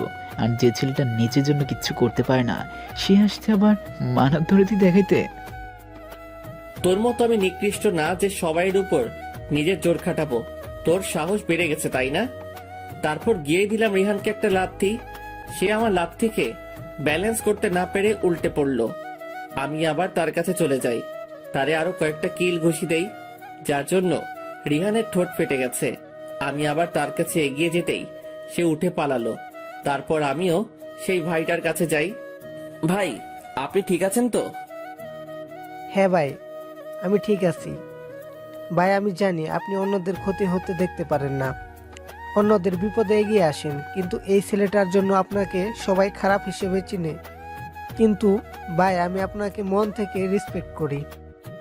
আরে রাখেন তো এইসব কথা, আগে আপনার হাতে ব্যান্ডেজ করা প্রয়োজন। ভাই ক্যাম্পাসে পড়ে যাওয়ার কারণে আপনার হাত খারাপ ভাবে ছিলে গেছে। আমি তানভীরকে বলি, তানভীর ভাইয়াকে নিয়ে যা আর হাতে ব্যান্ডেজ করে আন। আমি ভাইয়াকে তানভীরের সাথে যেতে বলি এবং সেও তানভীরের সাথে চলে যায়। আর তোহা আমাকে বলে ওঠে, তুই যে রিহানকে মারলি, এখন তো সে সাইমাকে নিয়ে আসবে। আনুক, আমিও এবার ছাড়বো না জানোয়ারটাকে। জানি তারা যদি তোর কোনো ক্ষতি করতে আসে, সেটার ব্যাকআপ আমার কাছে আছে। হঠাৎ দেখলাম রিহান আসতেছে, খেয়াল করলাম সাইমাও আসতেছে, সাথে কিছু পুলিশও। আমিও এবার বুক টান করে দাঁড়িয়ে গেলাম। সাইমা আমার কাছে আসতেই আমাকে দিল একটা ঠাস করে থাপ্পড় আর বলতে লাগে, এই বেয়াদব বখাটে, তোর সাহস কি করে হয় রিহানকে মারার? আপনার বন্ধু কি করছে সেটা জানেন?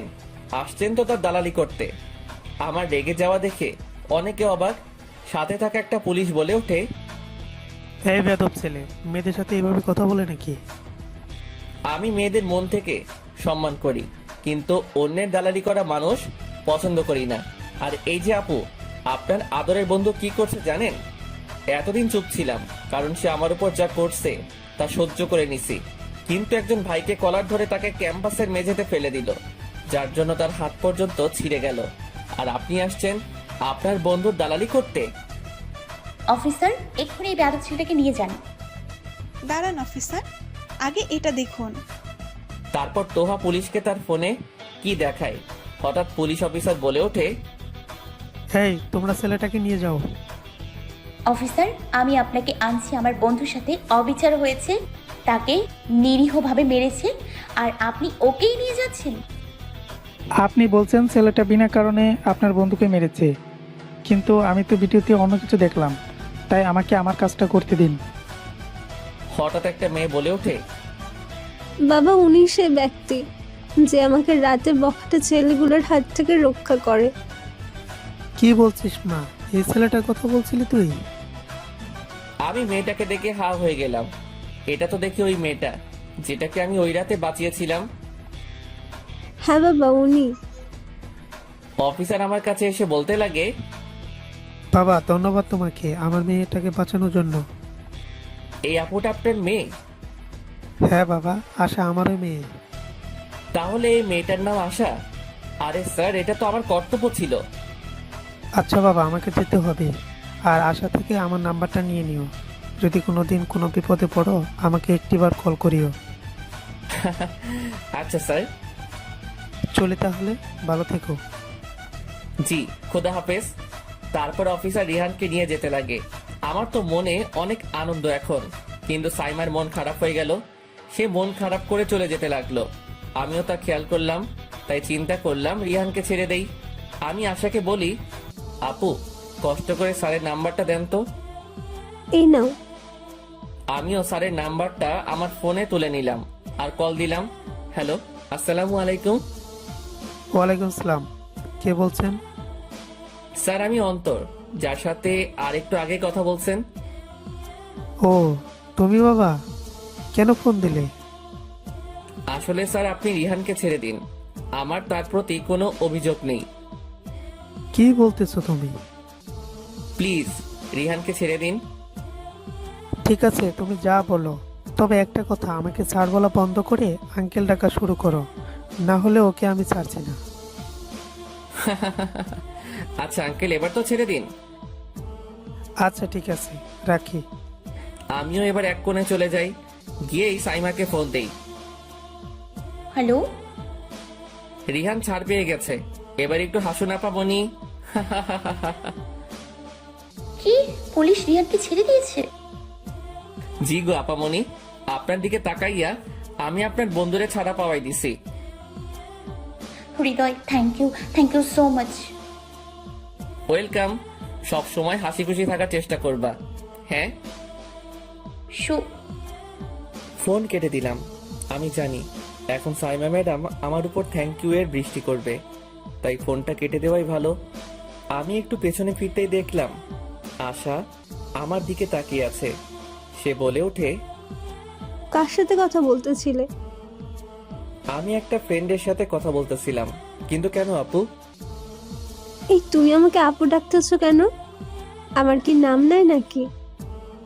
আরে আপনাকে আপু ডাকলাম সেটাও ভালো, আপনাকে এক্সট্রা সম্মান দিলাম।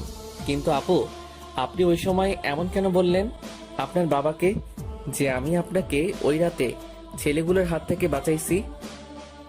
ওই রাতের ঘটনাটা আমি বাবাকে বলেছিলাম,